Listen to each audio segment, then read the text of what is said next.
to Miss Martin Muses. Welcome to Miss Martin Muses, where we muse upon what makes me laugh, makes me cry, makes me happy, makes me sad, or just really ticks me off. Today, we're going to talk about something that makes me very, very, very, very, very, very, very, and very happy. It is the return of the book club. It is return of our book discussion on the Sword of Shannara. We got rudely interrupted last week by Hurricane Ian, but now we are back with a vengeance with some really, really cool chapters. And my panel here, we have all the way from an undisclosed location. It is Princess Reni. Good morning, Teresa. Good morning, Stig. Very good to be back and with you guys. I'm very excited about these chapters. They were a lot of fun and very intense, especially one of them. Yes. I agree with you. I there wasn't one of these chapters that I didn't really enjoy. And all the way from the north, the one, the only, the Viking himself, it is Stig Kenobi. Hi. Oh, actually, you're Stig the Savage right now. Yeah, I changed the Twitter again. Yeah. Used to be a Witcher, now it's just Savage. Yeah, Savage. And Savage Stig. Yeah, I was a pirate for a while too. Oh yes, the mighty pirate. Oh yes, indeed. From the Monkey Island. And I forgot to mention that he is from the future, so I always get a forecast from him. Stig, how is the future? Well, it's raining pretty badly and has been for 2 days, but I don't know about over there though. I haven't heard any news about the about the US being destroyed yet, but okay. Well, it's only 6 in the afternoon, so. Well, that's true. Well, you're a little closer to some of that stuff, so you would know if any nuclear bombs went off. Oh, yeah. Yeah, we would probably be affected. Yeah, so you'll hear it from Stig first if we have a nuclear Armageddon. Yeah, I'll just tweet and say,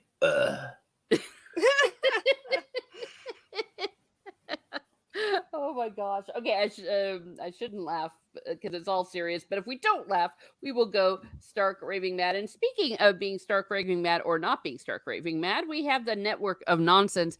Dan Blackroyd, he pulled a Jekyll and Hyde on us. First, he gives us a nice message. Daylight savings here, so I might be asleep before the stream starts this time, but I'll keep it playing. Thank you very much. I appreciate that. And I say Dr. Jekyll and Mr. Hyde because he forgot I was still signed on with my other account. Have a great stream. Yes. So thank you for that. I don't know which one is Dr. Jekyll and which one is Mr. Hyde, but thank you, Dan Blackroyd, for doing that and for giving me the view. I do appreciate that and the watch time. We have BKA, aka the New Dark Shadow, who is saying hello, everyone. And we have our forecast. Everyone, we are at 23 days till Halloween. 23 days till Halloween, everyone. And 24 days till All Saints Day, the holiday where we all get Halloween candy at 50% or even 75% off. So make sure to go to your Walmart or somewhere and get that on November 1st. Also known as Diabetes Day. Don't judge me.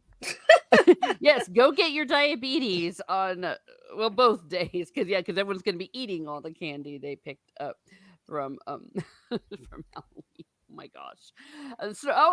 We love our animals here at Miss Martin Muses. We have Snortopupus Cooper, Hawoo, humans, and other critters. Hello. How are things out on the iceberg? How are things out there? Greetings, everyone, says Shansu. Hello, thank you for being here. Everyone is saying hello. Keck44 is here. Thank you very much. Thank you for being here.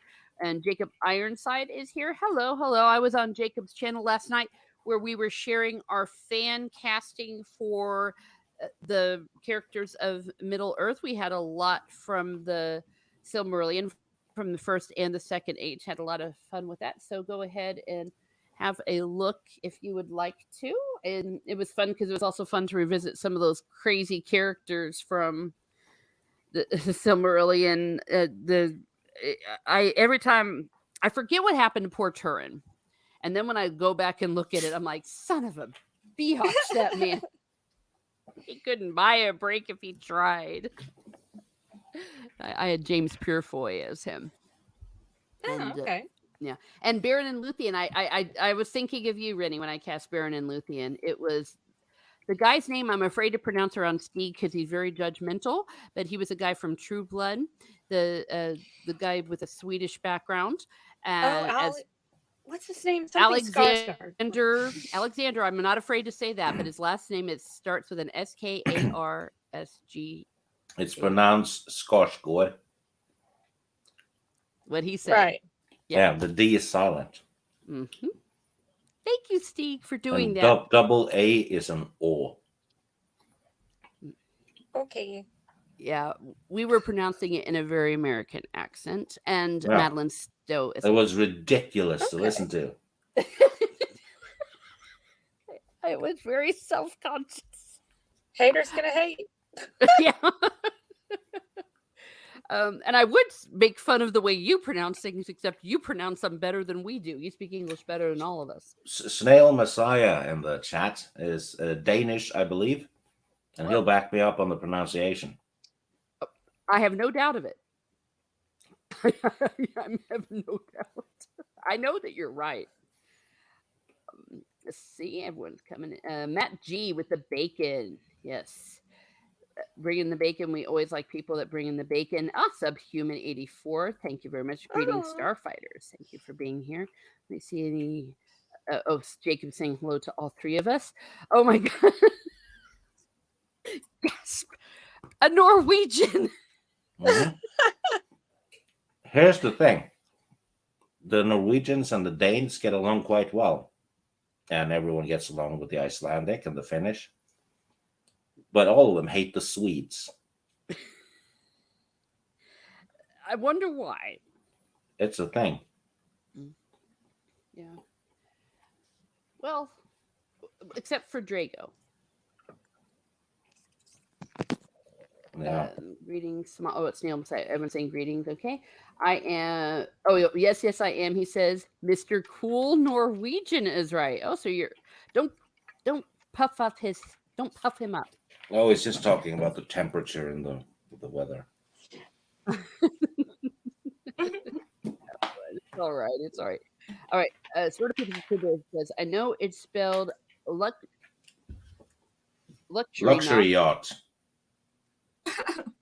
Okay, but it's pronounced. Throat wobble man. It says throat wobbler mangrove. Oh, thank you very much. But okay, see, I try to explain to you that the sounds that you make we just don't make those sounds. We're not born that way. We don't hear those phonemes and things. Yeah, I don't feel as if I have the capability to make some of those sounds. Well, when I try, it's usually not good. She just does it to make me raise my voice. No, I don't. I'm actually genuinely trying. Okay, Snail Messiah says, hello, everyone. I'm very happy to meet you. Well, I'm happy to meet you too, Snail Messiah. Welcome to Miss Merton Muses. Welcome to our chat. If you haven't already liked, shared, and subscribed, please do so. I'm happy you're here. We have one of the coolest chats on the planet. They're always interactive. They know better than I do. And the panel, they're really sharing information and very knowledgeable. And I just love seeing all the chatting that goes on between everybody. It really warms my stone cold heart.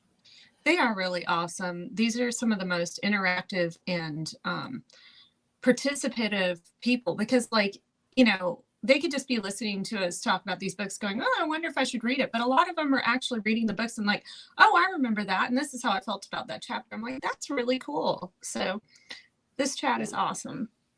Yeah. Yes. Well, I agree. And of course, no offense to my guests. I just realized I just dissed my guests like they're better than our guests. But I included me too. Yes. Awesome. The only reason why I know how to pronounce half of those Middle Earth names is because I was corrected and helped.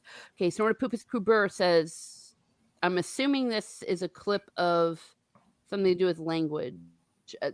Snail had said you should try speaking Danish. Those sounds not even Danes can make. Yeah, it's it's how do I put it?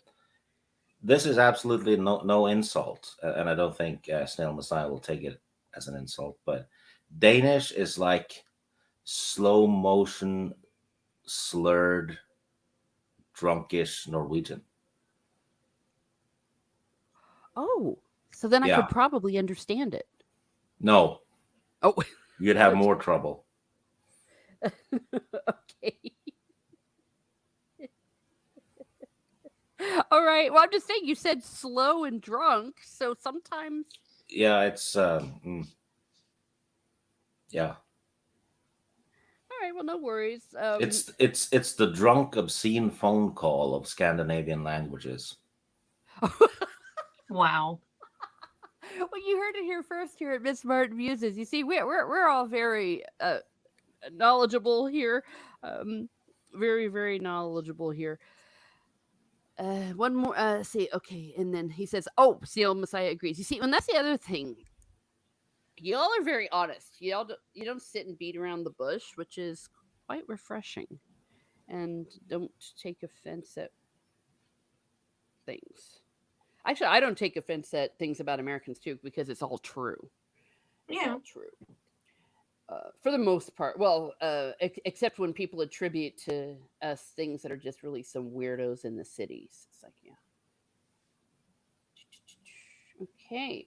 Well, we are going to be continuing with our discussion of the Sword of Shannara. I think we already kind of gave our general overviews about how we feel that we definitely really like these chapters that are coming up. I was going to say, Stig, is there anything you wanted to add? That it's been 2 weeks since I read them.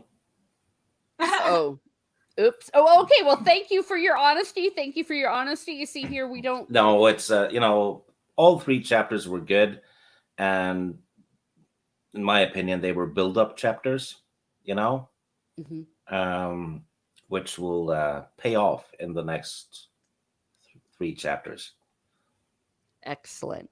Well, I definitely look forward to that. Yeah, and that's the other thing here at Miss Smart Muses. We're not good at faking, so we don't even try. We don't. But I'm really looking forward to this because I want to see what it's doing. Okay, but one more before we get going. Just Stig, is there any horror books you would recommend? Well, I think probably Reni is the one to ask, but I did read one this year. It's called Fever Dream by George R.R. Martin.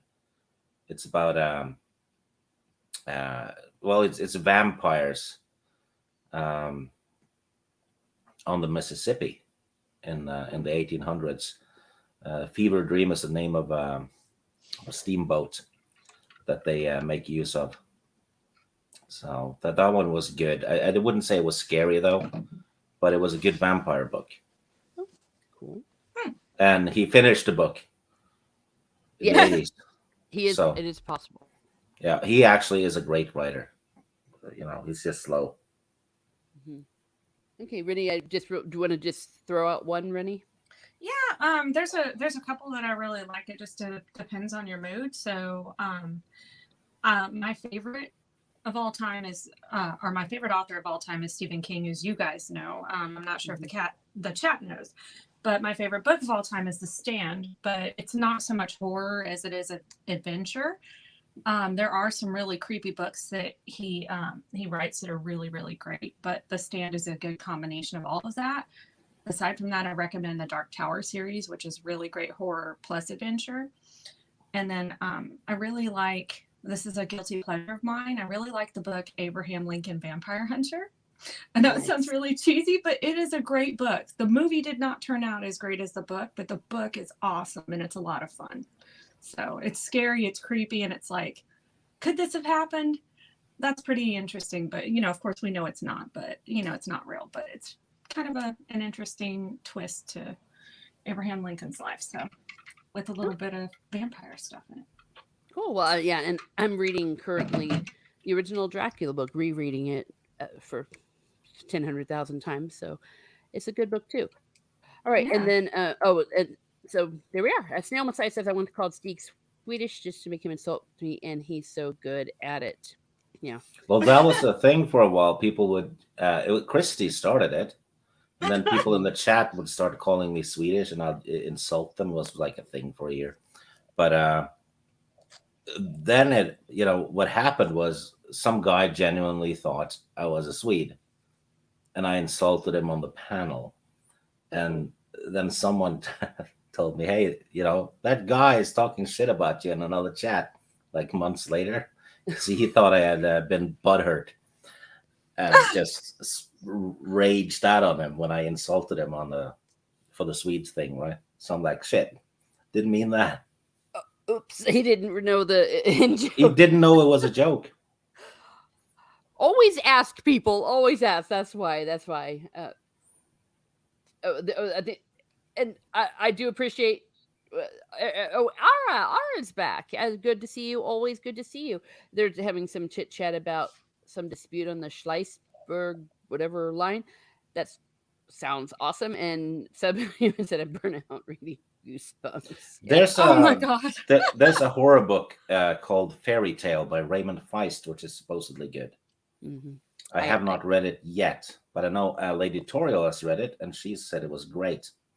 Yes, I bought it. I probably will read it for next October because I'm booked up with all my reading. Well, speaking of reading, we are in chapter 25. We are in chapter 25 of the Sword of Shannara, where we open up with our poor boys all stuck in the dungeon. And let me bring up my book here. So You've written in that book, haven't you? Maybe. Mm-hmm. I found it works better, Stig, when I have the notes on the book. So then that way I don't have to go between. Yeah, it works perfectly well if you're vandalizing art, yeah. Carry on. I am not ashamed. I apologize for nothing. Okay, chapter 25. I love the way that he starts out each chapter now telling us, well, so-and-so was doing it, while so-and-so was doing that, and so-and-so was doing this. All these boys were in the dungeon.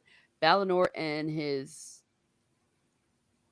elven brothers, they had freed themselves within a short time when their captors had departed, but when freed themselves from being all tied up. But they are in a dungeon, and this is a really cool dungeon. I enjoyed it. I don't want to be stuck here, but I'd love to visit this dungeon. It had been imprisoned in this dungeon. It says here, constructed centuries ago beneath the cellar, and later sealed off and forgotten. Balnor doubted that anyone searching for them would ever find it. So it's like a secret dungeon. It's not just a dungeon; it's a secret one. And we see later that Hindle will be able to break his way in there. But Balinor had also left instructions for people like, hey, if we disappear, go and tell everyone and warn them about everything that we kind of came here to warn them about. Well, we learned later that plan went south. But anyway, so they're sitting there in the dark, life sucking, and then Stinim, the really, really bad Wormtongue character, comes with his brother Palance, and he says, I want to speak to these two alone. I want to speak to him alone. So for a second, they're going to get rid of Wormtongue, and they're going to be able to talk together. And it's very clear that Palance has lost his mind. It says here he has gone mad. He's like, I will be the king of Caloran, or I should have been firstborn anyways. I'm a ranting maniac. And he's already like considering himself the king. And we don't know what has actually happened to the king, I think, at this point. And he's like, Alaman, how I hate that man. And he wants Balinor to die. And then he said, the fate that you planned for me. So he has it in his head that Balinor and everyone had been plotting against him and wanted to kill him. And then he also talks about Shirl. And he's like, Shirl, she's so beautiful. So lots of ranting and raving, Reni. I was going to say, when you were reading through this, what maybe might have struck you or make you think, what the hell's going on? Well, yeah, well, first of all, I do think that, he's definitely been brainwashed or whatever, because he accuses Balinor of poisoning their father and trying to poison him. Well, I'm like, well, how is it even possible when he wasn't even in the kingdom when all this stuff went down? So, you can tell sometimes when he's talking to Balinor, it feels like to me he seems really shaken up. But like where he gets to the point where Balinor and him start talking, and you can feel him start to try to pull back, into his old self a little bit. And then he snaps right back into, crazy king mode. So, I think he has just been brainwashed to believe that Balinor has done all these things to quote unquote usurp him, even though there was nothing to usurp because Balinor was the rightful heir to the throne. But, trying to convince him that he wanted to kill him and their father and all that just to take over the kingdom, when that's nothing that Balinor wanted. All he wanted was, at least in the near future, was to protect, I don't know if I want to say humanity, but protect, all of these, benevolent beings from being, exterminated by this, crazy wizard guy. And his brother can't see anything past, his own wants. And, you can tell with his relationship with him and, is it Stedman? I can't remember how to pronounce it. Yeah, it's Stedman. Okay. But you can just tell it's really uneasy. You can tell that Stedman has some sort of hold over him. I'm not sure if he's like, just using his words or if he's like casting a spell on him, but it's definitely obvious that he's very possessive of Palance. It's really creepy. Yeah, I think Palance comes off as the personification of an unstable person's Twitter account. Except for he's not spurging, Well, I don't know. He's spurging a little bit about Cheryl. It's like, what about Cheryl? Tell me about that. Speaking of spurgs, Wilkins is in the chat. Oh, no. And by the way, Wilkins, I did tattletale like I told you I would about what you said about Stig on my stream the other day. Okay. Yeah, I've forgotten what it was. Could you repeat it? Could you repeat the man's crime, please? I was talking about burnings at the stake. Oh, yeah. Yeah, and he said burnings at the stake are okay, or if it's Stig or something to that effect. Yeah, well, the joke's on him. I won't burn because there's a tempest in me. Oh, gosh. Okay, well, what does he say? I came here to chew bubblegum and insult Stig, and I'm all out of bubblegum. Well, welcome. Oh, no. That you're awesome. If y'all haven't checked out his channel, the best channel anywhere I can think of for EU content and really fun streams, he also does board game reviews, which I enjoy. I've been getting back into board games. Snail Messiah says, I played the Shannara game about 20 years ago. The story was really good as I remember, so the stream caught my interest wanting to know more. Well, there you are. Okay. And see if there's anything else. Okay, everyone's just saying hello to Wilkins. And he says, it's been too long since I've had Stig on my channel. Need to do it soon. Oh, What do you say, Stig? nice. Well, if I'm awake, I'll pop by. I am quite charitable. Oh, no. No, you guys have got a great chemistry thing going on. I enjoy. Wilkins and I need to have a Wheel of Time talk. Yes, do it. Yeah, Do it. yeah, do it. Do it, Wilkins, or I'll drive over to your place and steal all your energy drink. Okay. Hound is here. We have a dog in the house. Woof woof arf arf to Miss Mrs. Stig and everyone. Thank you. Matt Wilkins says you and Reni are always welcome to come on. Oh, thank you, Matt. Well, Unless that he's means I'm meaning not me. special anymore if everyone gets invited. Oh. Shut up, Okay, greetings and everyone's patting the dog. Thank you for putting Matt Wilkins' channel there, Ironside. Snowside says, don't forget, humble. You are also very humble. Well, Actually, I am he quite is. humble. I am quite humble. Yeah. Yeah. Stig? Well, actually, it's more like carefree. Well, no, but you will admit when you're wrong. You have no problem admitting.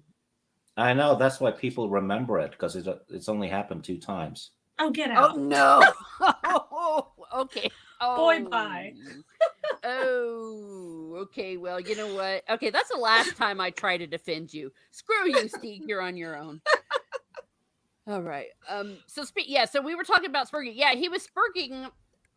Hey, I've heard people spurg like this about their scorn, where they feel like they've been scorned about their girlfriends, or they rent and rave, they get drunk. Because Palance, when he's like, Cheryl, she's so beautiful. So beautiful. And then he starts to spurg. You took her from me, Balador. You tried to keep her from me.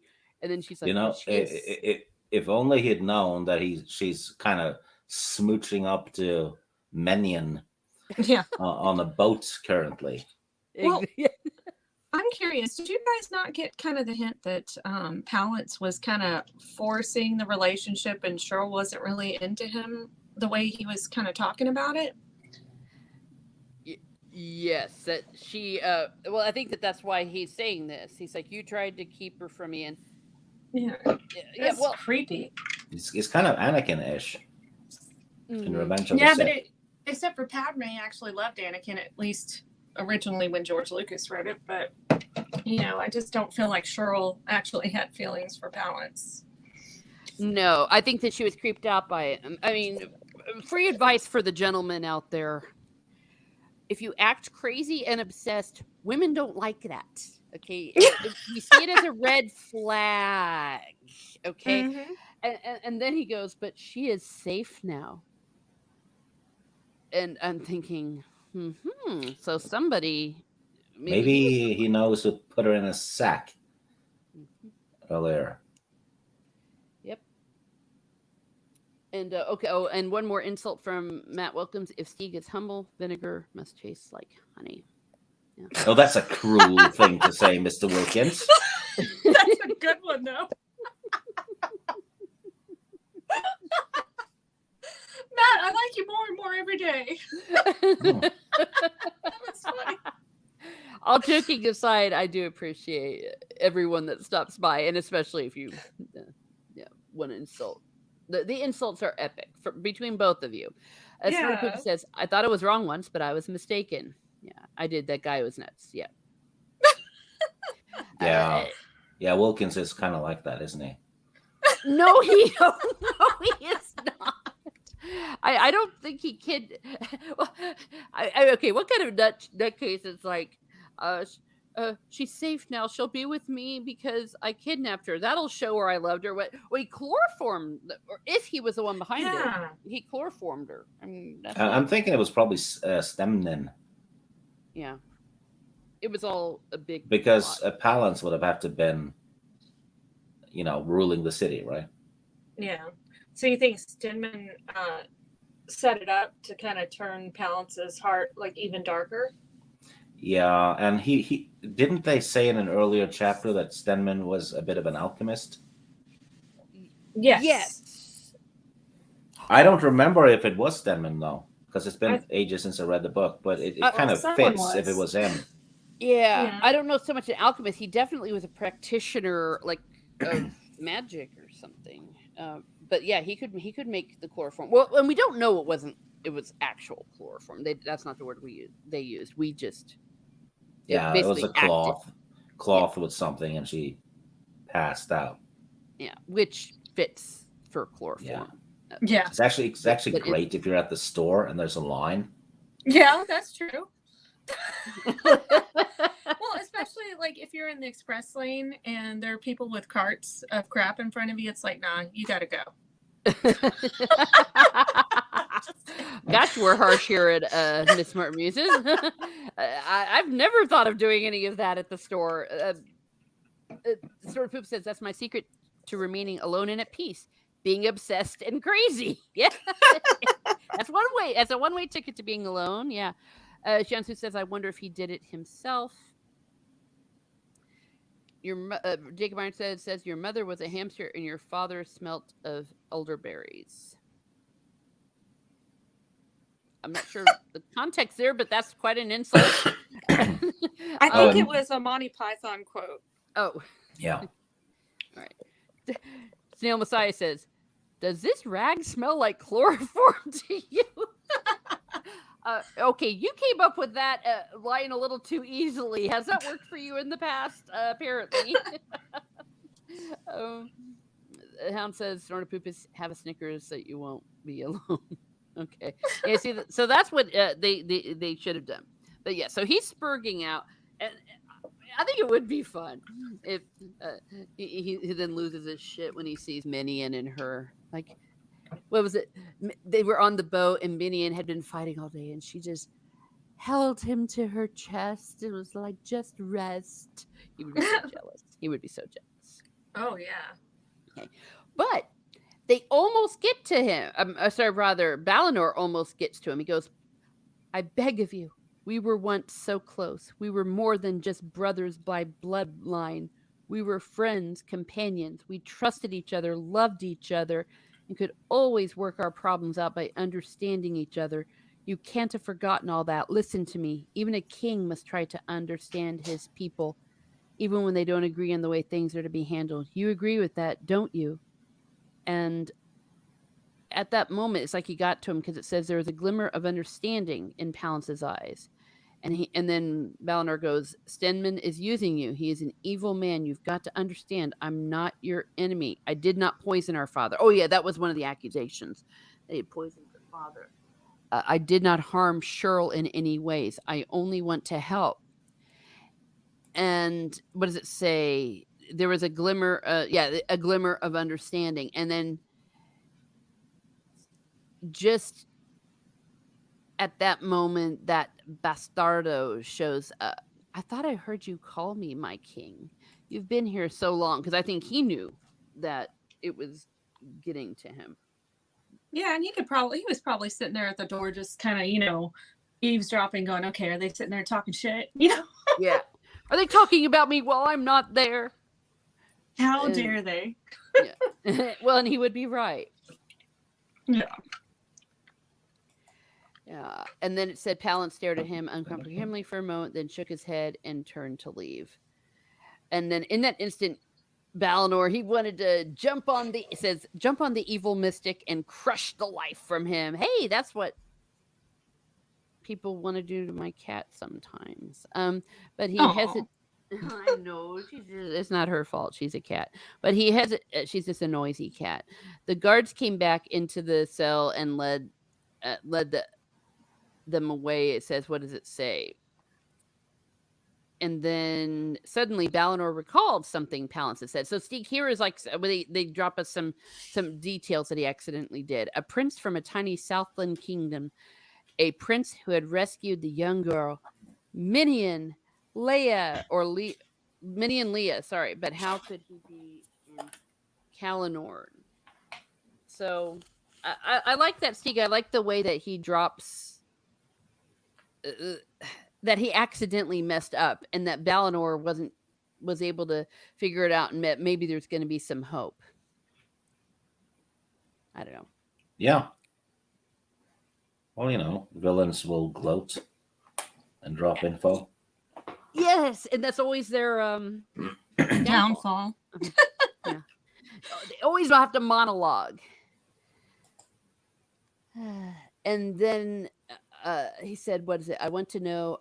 I want to understand. You must help me. So Palance did say that one last plea to his brother. So maybe things aren't going to go south. Maybe, the brothers might have a bit of a reunion and he'll be able to shake off the spell. But, I think we'll find that out next Saturday. Yay! I hope so, because, I want Boromir and Faramir to reconcile. I don't like it when they fight. Some people are sharing.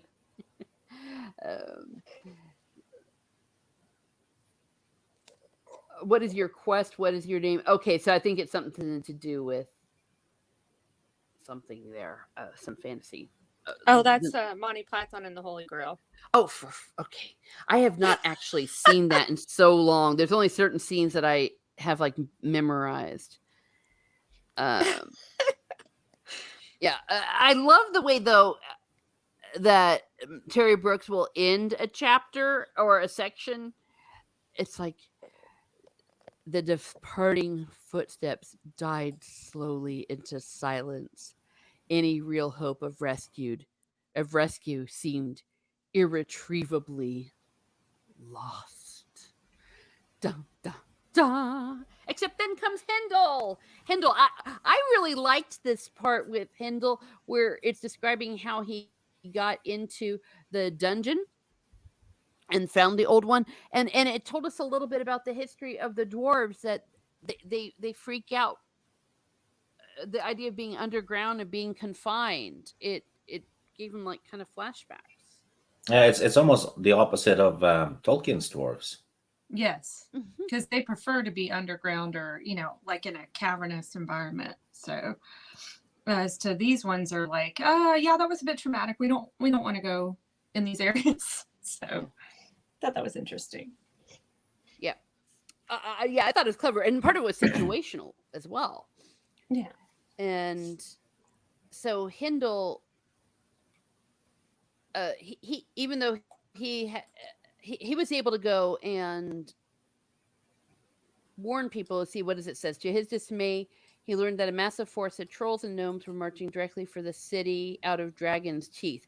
So Mordor was on the move, and so he was certain that the Spirit Lord planned to destroy the cities of Calahorn quickly and thoroughly. So his first duty was warn his own people, but it was a long 2-day march to Coalhaven and 2 more days back again. And when he discovered, though, that shit was going down and that he didn't Boromir, oh my gosh, Balinor was walking into a trap. He decided he was gonna have to go back and do this. He said with the Southland conquered, the dwarf armies and the elven armies would be divided, and the warlock horde would be assured of eventual enemy. I think he'd passed on the word though to someone. Yes.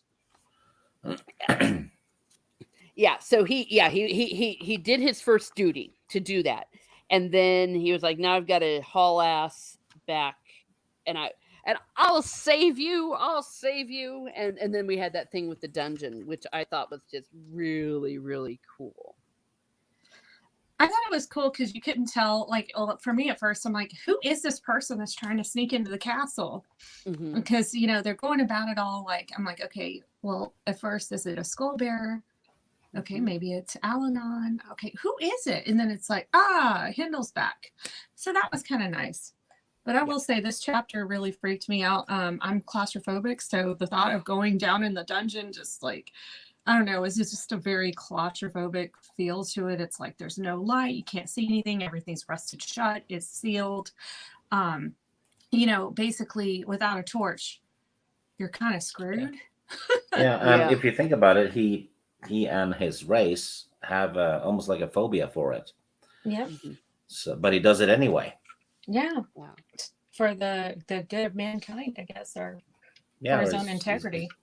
And his buddies. Yeah. And like we said, opposite.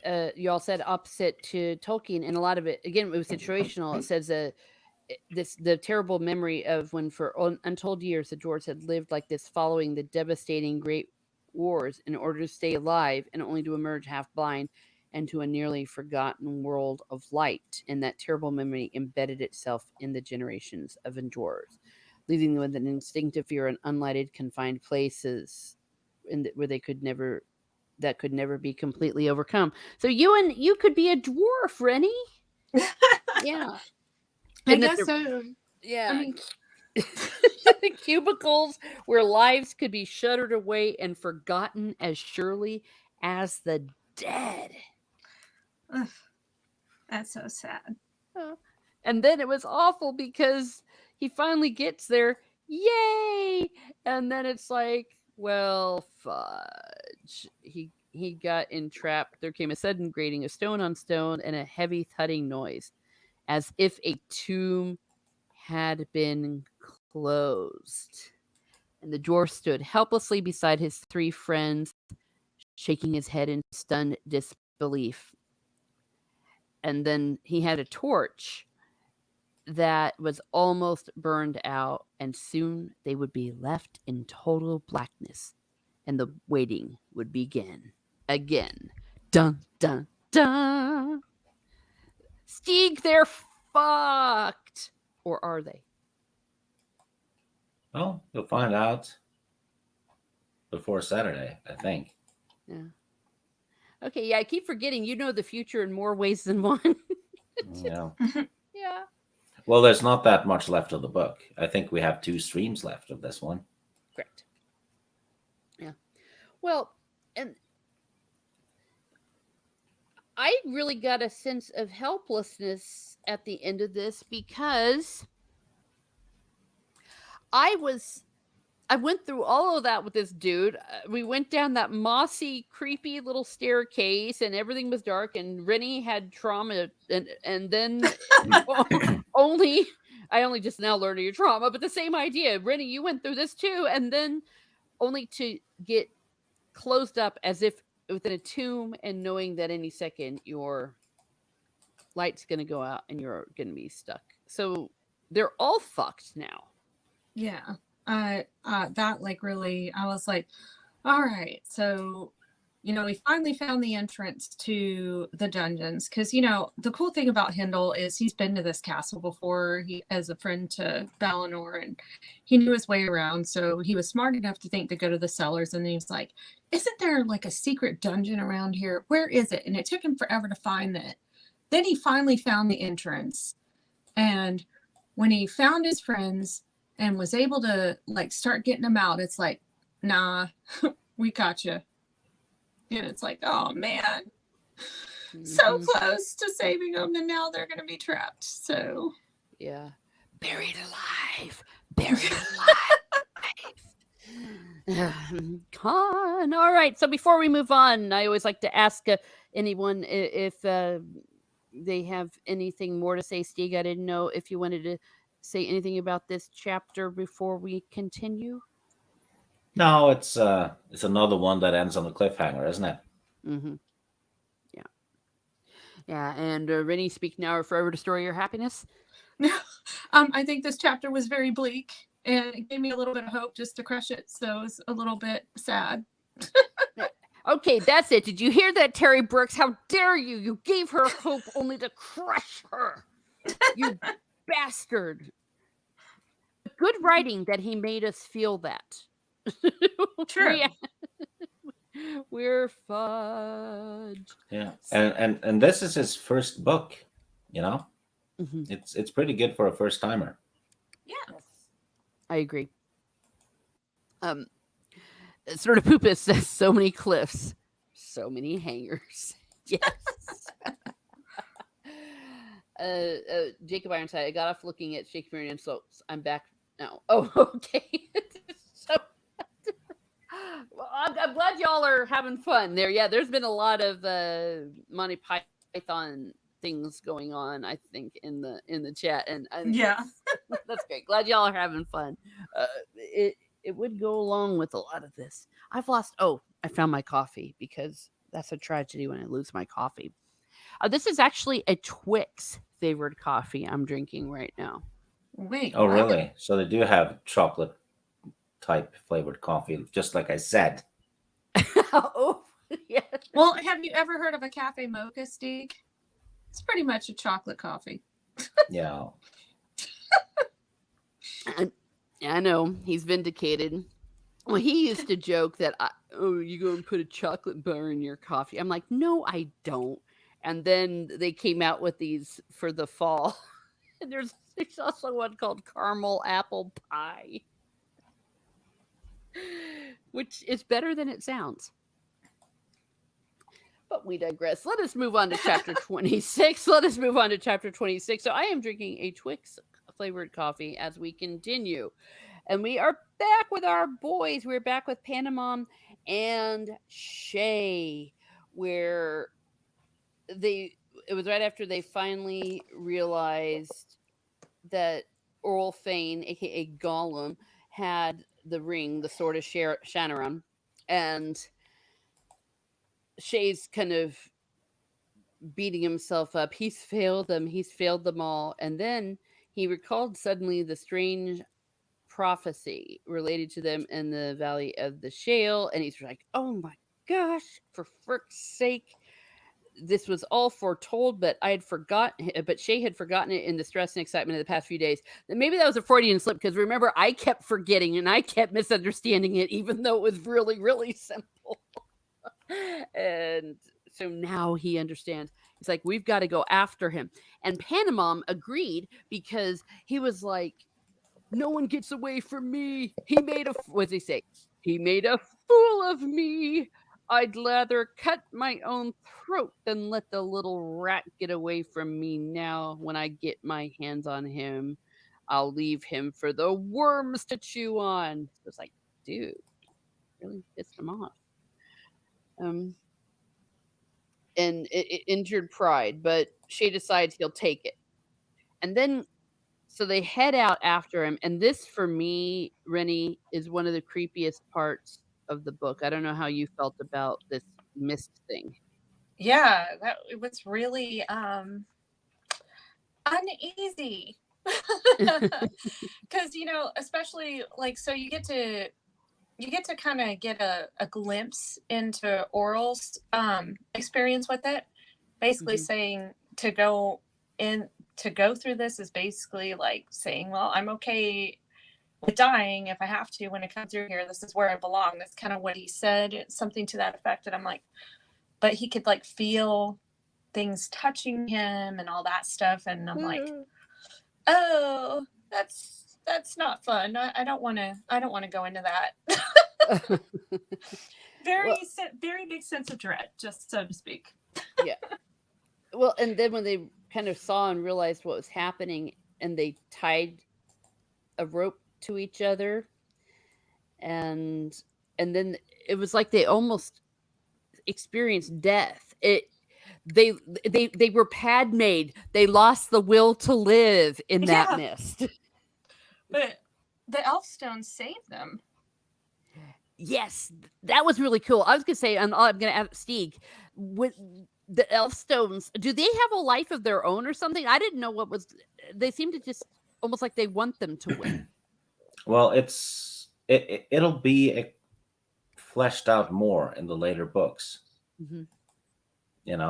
So it's not a Deus Ex Machina. Okay, yeah, because at first I was like, "What the hell?" He's like, all of a sudden he was being burned by the Elfstones, and then that's what woke him up. They're like, "Get up, you fool! You're dying." Yeah, but I thought it was cool. Well, make a note of it and keep it next to the computer for the next books. Oh, okay. I will hear and I will obey, or maybe I'll just write it inside the book. We know Stig will love that. Yeah. Well, it is what it is, but I thought that was cool. But you know what I mean? Like they're rooting for them. Like the Elfstones are on their side. They're like on the side of good. Yeah, it's like the Elfstones started playing the Rocky music. Da, da, da, you can do it. Da, da, get up and go. Yeah, oh my gosh, I'm thinking of Dora. Come on, let's get to it. You know just that you can do woke it. up and screamed Drago. Yes. Oh my gosh. Where are we going? To Mount Doom, or not Mount Doom? Wherever the hell that one guy's going, because Oral Fane. He's batshit crazy now, but he knows one thing that he needs to do though is must go to the Dark Lord with the sword. And so they have it. So I thought that was really cool. But again, he's such a good writer. I was starting to despair. I'm like, stop it. I'm having enough claustrophobia and despair and all this So I don't know about you guys, but for me, it was just a tad bit reminiscent of like the Neverending Story when Atreyu's horse just starts giving into the sadness of the swamps. So it's like the guys were giving into just like the call of death and not really fighting it until the Elfstones are like, hey, wake up, you're dying, you know? So it just kind of brought a little bit of a flashback to that for me. So. Oh, interesting. Though I think in the timeline, it would have been the Neverending Story copied him. Yeah, If that's true. it's similar. Yeah. I've only seen the Neverending Story once. I never wanted to watch it again because I felt like it really was never ending. I always fast forward to the point where the stupid horse dies. That's what I was just talking about. Yeah. What's his name? Artax? I think it was Artax. Atreyu. No, Atreyu was the kid, but I think Artax Oh, was yeah. a horse. Oh. Yeah. Sean Sue says, like the dead marshes. Oh. Oh, yeah, that's another good reference right there. Mm-hmm. Yeah. And I also like the way that Terry Brooks, he says they shouldn't have survived this. That it was the sleep of death was a slumber without sensation, and that they feel like they gazed into a forbidden land beyond something no mortal was permitted to do before the end of his natural life. I mean, like, holy, I mean, that's, that really sucked. But then abruptly, the darkness faded into dingy gray, and the wall of mist was behind them. Thank goodness. But they lost the trail, and then they had to like make shelter for the night. And Shay really didn't want to do it because wait, they found the trail. They lost the trail. They found the trail. It's like it's just ahead, but then the wind did it. The rising wind had grown and forced to an ear-splitting roar, and they had to shelter. So it's like, damn it, they almost got there. And he's like, we can't give up now. And he's like, don't be a fool. And it reached a point where Shay even tried to keep going, and Kelzet had to literally pick him up and bring him back kicking and screaming, metaphorically, of course, to the shelter. Yeah, he wanted to go follow this guy up a hill during a heavy rainstorm where there were starting to be mudslides on the other hills. And they're like, dude, it's futile. Don't go. Mm-hmm. Yeah, and he wouldn't have made it. But I do understand Shay's feelings is they really, really, they were so close and so far, and he was so pissed off at himself that they lost the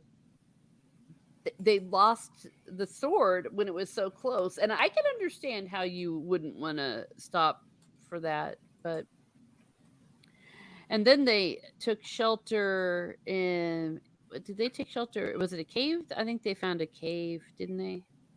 Yeah, it sounded like it, or it was alluded to that it was a cave.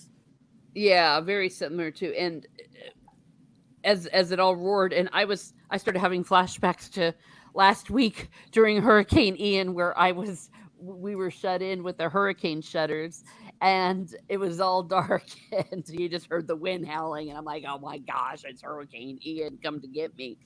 But what was almost cozy about it was, unlike Hurricane Ian, they were able to start talking with each other, and they get to bond. And Stig, I found like even more stuff out about Panama and the stuff they were saying about Kelset too. I don't know. You had any thoughts? Yeah, it's I like that the writer took the time to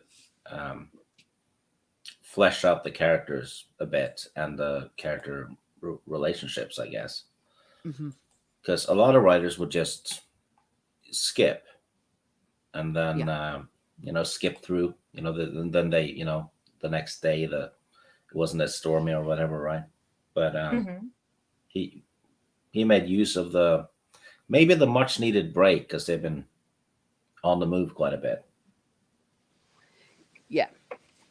And you make a good point about the fact that he stopped for that, because I, if you don't know the characters, if you don't give a crap about the characters, it's these moments that make you start to like them, that then you won't care when the big things happen. I was watching a review that OneRing.com, not to be confused with the other one, OneRing.com. The guy on his YouTube channel was reviewing the latest episode of Stupid Rings of Power, and saying that they failed to make us like these characters, that they weren't able to write scenes like, for example, this one here. Well, this is their first writing credits. That's who they gave billions of dollars to, someone with no writing credits. Yeah, the least Amateurs, experienced. really. Yeah.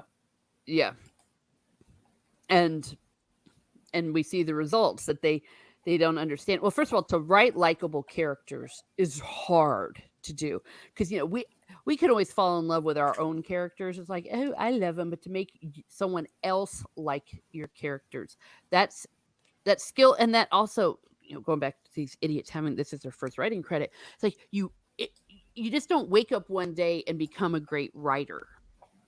And maybe because this is their first writing credit, even though they've been trying for the last 10 years, that's the reason why. Maybe you just suck.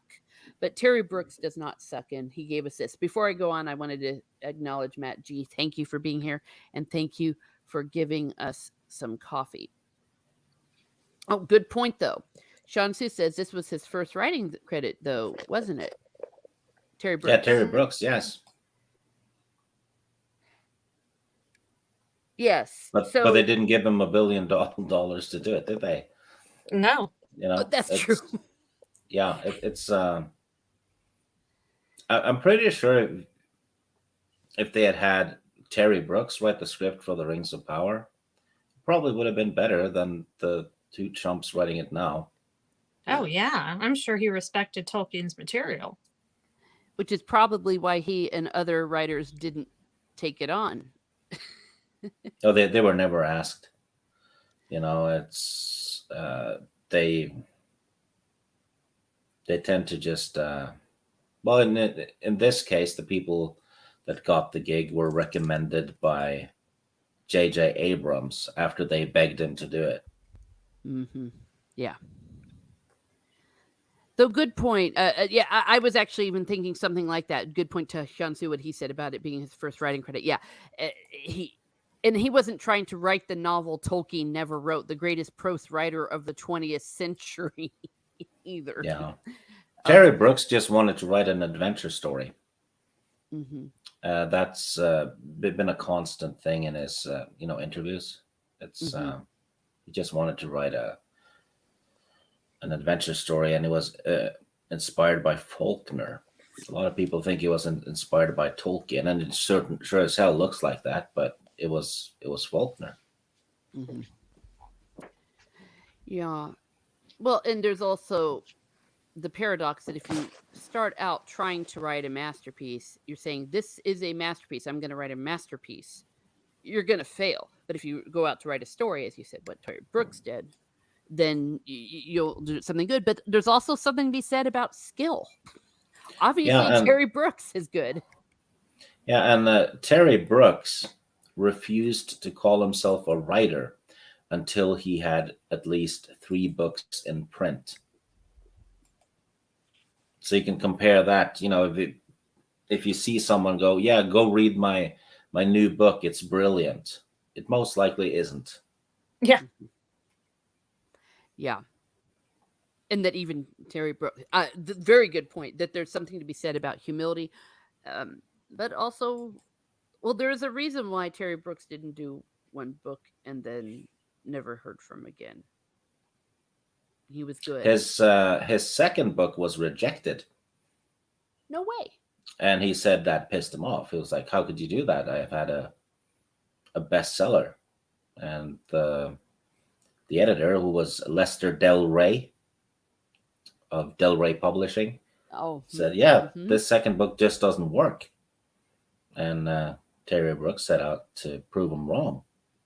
So, or rather, he did a different story, and finally, uh, Del Rey said, "Yes, this new book you wrote is way better than the one you tried to sell the last time." And Terry Brooks said in his book about writing that it taught him a lesson in humility. Whoa. And the paradox is because he had that humility, that gave him something to be proud of. Yes, and That- the some of the plot from the rejected book makes a return in better form in the third book. mhm. So some of it did get used. Yeah. Well, there we go. And I've heard from you, and I've also heard from some people on Twitter who have interacted with me that the next book is like the best one of the whole Probably the series. best one in the Shannara series, yes. Mhm. Well, there we go. And it has more of a horror element too. Nice. Cool. Yeah. Good.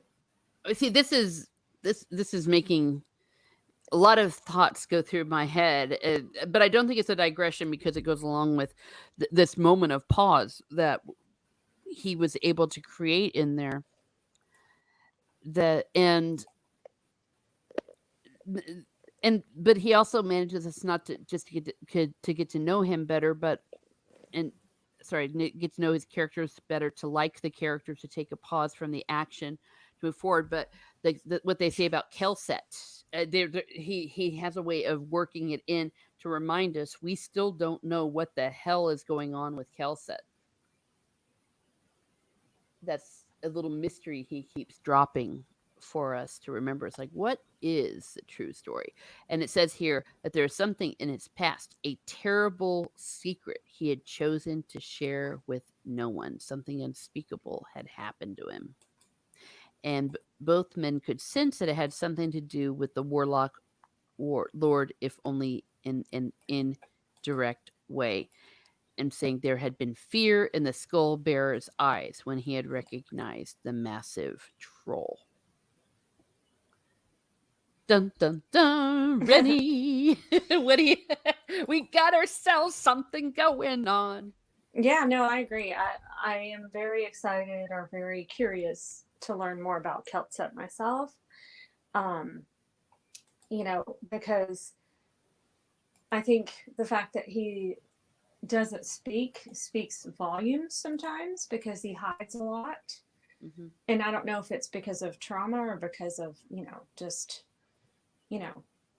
not wanting to burden people with stuff. I really just don't know, but I'm very curious as to what is behind those eyes because Shay is always watching his facial expressions and trying to figure him out, and it's like he can't figure him out, So, yeah, very, very curious. And I suspect, especially since they kind of just got, he said it had something to do with the warlock lord, Yeah, that something's going to be unleashed, like big old one of those rage moments that where something's going to happen. I suspect. It may not come true, but that always watch the quiet ones. Those are the ones. Those are the ones with a tempest in them. exactly. But that's true. It's like, okay, so what exactly happened between him and the Dark Lord, or maybe the Dark Lord's minions? We just don't know, but they know him, and there's a reason they know him. We just don't know why. Yeah. And then the chapter ends without really a cliffhanger. Then they wrapped in the blankets for protection from the chill of the night and the rain. They drifted into slumber and dreamed of sugar plums. I mean, what a happy ending to a chapter. I think that's the first only happy ending, like cozy ending. I just keep expecting someone or something to come out from the shadows and get them. So The fact that hasn't happened is pretty good, I guess. But, I just kept thinking, okay, this is going to happen. This is going to happen. It didn't happen. Yeah, didn't happen. Before we move on, Reni, anything you wanted to add? No, I think pretty much it's all, you said really the bulk of everything that could be said. They did a lot of chasing with this guy. They faced death, almost died themselves, and thank goodness for the elf stones. But I will say one thing that I did notice and that I did was interested to see is Shay actually like kind of getting an actual fire inside of him, or a drive to finish this quest, so to speak, because he's reluctant so much about so many things, and now it feels like he's driven to do what he needs to do versus like being dragged into it. So I thought that was a nice turnaround.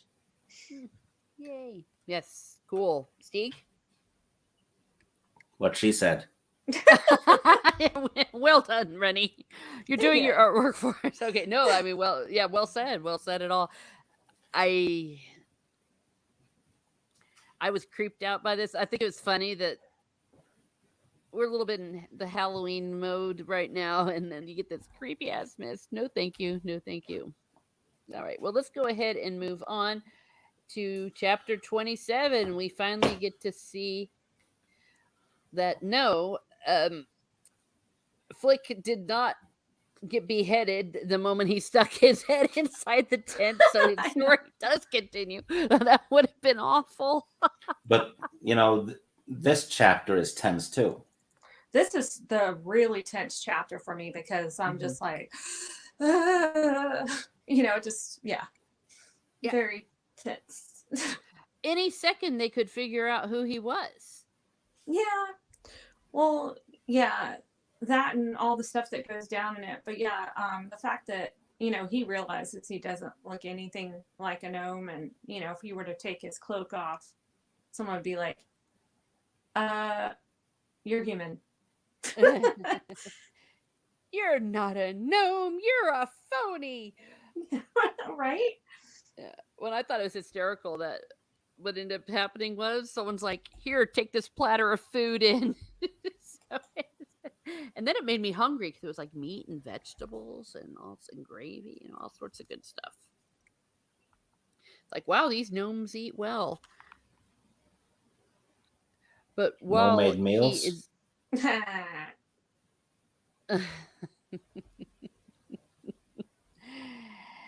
and Flick even thinks of what I'm thinking as I'm reading. This is madness. He spotted the instant they lay eyes on me, but he wanted a look, and he sees, hey, there's a prisoner here. I need to get a closer look at him.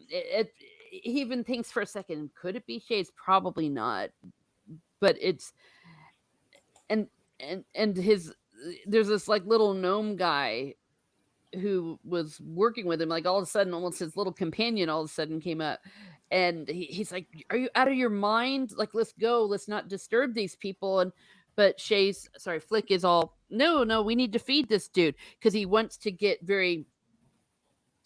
He wants to find out who he is, and who does he turn out to be? It is none other than Elventine. Eventide. Yes. Okay. Eventide. Did I say Elventine sounds like something they take for their. Oh, no. I ruined my delivery. You're right. That's where my head went. Maybe I have hot chocolate on the mind. I don't know. Oh, yeah, everyone's giving me a hard time. I deserved it.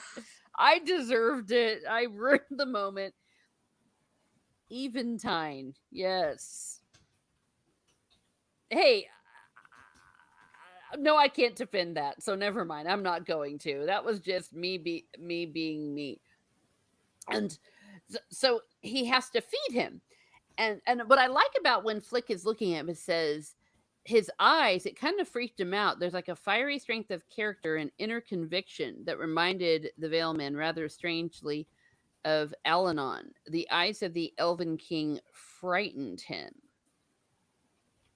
So I guess elves, like full-blooded elves, they're intense. And there's a little bit of tension there, as you know, he really wants to let Eventine to see that, hey, look, I'm here to rescue you. And Come with me if you want to live. yeah, come if you want to live, yeah. And that it says here, the Elven King knew he was not I mean, he figured it out immediately that something was going on. And so he just finally he whispers, Alanon, and so that he would know, and then he lives. And the skull bearer is right next door, basically. Yeah, behind like a curtain or whatever. Yeah, just a curtain between him and a skull bearer. That's some Scary. intensity right there. Yeah. Because if the skull bearer hears him or suspects something, Flick's dead. Mm-hmm. He has no defense against the skull bearer. No. Well, and for that matter, no defense against anything. You know, but yeah, he's very brave here. He's very brave here. And speaking of someone who is very brave, look who's coming to join us. Hi. It is Lady Hi. Gravemaster. Hey, Lady Gravemaster. Hi. What you should have said is, we have grave news. Well, it is grave news. I'm so glad you were able to make it today, Lady Gravemaster. We're at the part where Flick is rescuing the Elven King in the camp. Ah, I heard. Elventine, is that not what you said? I This- first called him Ovaltine or Elventine. Elventine, that's what it was. His name is Eventine. And by the way, Yeah, thank you, Snail Messiah. I appreciate that. Yeah, no, this is actually this chapter, I like the way this chapter ends. But also I think I almost wonder, Stig can probably answer this because he's just a bastion of this kind of knowledge, but when Brooks is describing the elves, like in the elves that are in his universe, that are in universe for this story, they're not like these tall, towering individuals. You know, Yeah. they're these. Yeah, they're not shorter. Tolkien elves. Yeah, they're not Tolkien elves, and I wonder if he went with a more stunted elf to sort of really make that distinction. Because Stig and I have talked about this. Brooks is a fantastic world builder, like pretty much on par with Tolkien as far as world building. I would say now, probably, or at least when it comes to world history, you know. Yes. But back then, he would just come up with what he needed for that story, and it would eventually just end up in a pile of lore, right? Because he basically just fleshes out what he needs for each book, you know. Mhm. But right now, when the Shannara series is done, he has a huge pile of lore, you know, which has been collected from all the books. While Tolkien did all the heavy lifting before he wrote. Yeah. It's a different approach, but they've kind of, like, Brooks has at least gotten to a similar point in terms of, like you Yeah. said, just sheer Yeah, vastness. I mean, if you think about it, the bulk of Tolkien's Middle Earth stuff that he actually, you know, wrote and all that it's the Lord of the Rings, the Hobbit, and the Silmarillion, and Unfinished Tales, Mm-hmm. right? So if you put them together, you have 3,000 pages total. Close, Wow. yeah. Yeah, well, Terry Brooks has 40 novels, Yeah. and each of them are like 400 pages. So by page number alone, the lore is up there with Tolkien, you know. And Mhm. the same with Robert Jordan and a lot of other fantasy writers. It adds up, Yeah. but I think none of them though have the language thing that Tolkien added, which none of them could because they're not linguists. Yeah. So that's the icing on the cake that Tolkien has that nobody else has. But Mhm. the language bit though, it isn't needed. You know, it's just extra that makes Mm, it a little bit more awesome. I would disagree that the language isn't needed because it's very much it it's very much what adds to Well, it adds to the the lines spoken by the elves, well, no, but you not just can that. It gives that gravitas like when when these individuals, when these elves are speaking in this language, and it's a very beautiful language.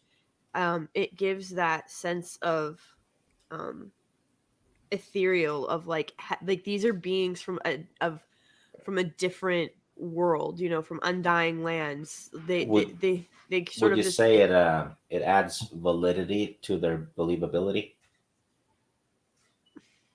I suppose that would be accurate. Yes. Hmm. Yeah. And Well, one the thing, the Shannara elves though they can even have a beard actually. but So do Yes. their they're women have beards? no. There we go. Yep. Well, here's the thing. Eventide is basically described as a kick-ass, Glorfindel-ish elf, right? Hmm. Mhm. In the show, they casted John Rhys Davis Oh. as Eventide. Talk about rotten casting. Oh, Good yeah. actor. He's not an elf. No. No. No. Well, from everything I hear, they did everything wrong. But yeah, it's interesting though that the intimidation that the way that they show Eventide and how Flick responds to that. But Flick he is so brave in this. You can really see that Yeah. he goes beyond where he is.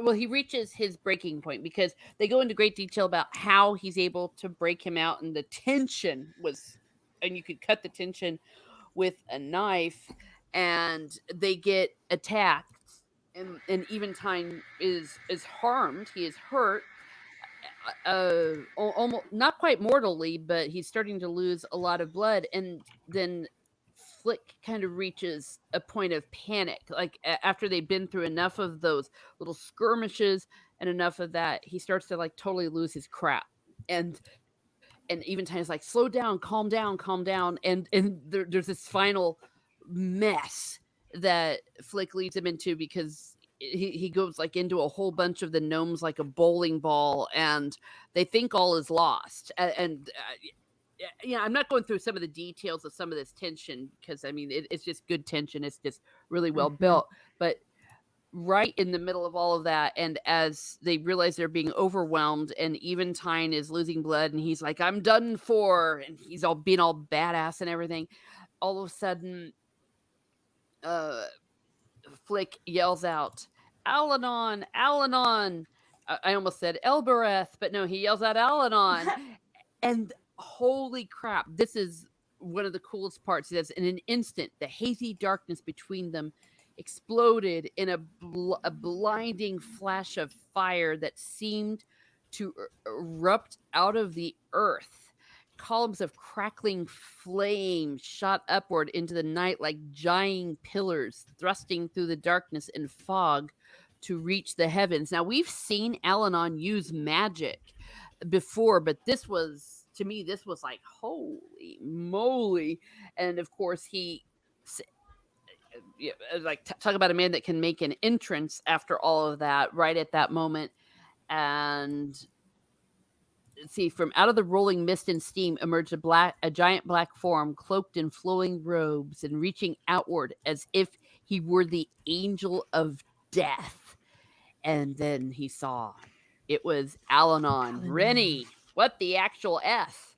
Yeah, I like I said, for me this was the most intense chapter because it just goes from like one moment to another, and it's just I kept cringing like the whole time, like, is he gonna get caught, handing the food out to the trolls? Because he kept talking about the fact that he doesn't really look like a real gnome, and then his insistence on feeding Eventine. I almost said Elventine myself. His insistence upon feeding Eventine, and and then the recognition and knowing who he was, and then it's like, okay, Al-Anon is nowhere to be seen, and then Flick just decides, you know what, I'm gonna have to rescue myself. And I'm like, holy crap, is he really gonna do this with everything that's surrounding them, knowing that there's a skull bearer and like literally in the next room, so to speak?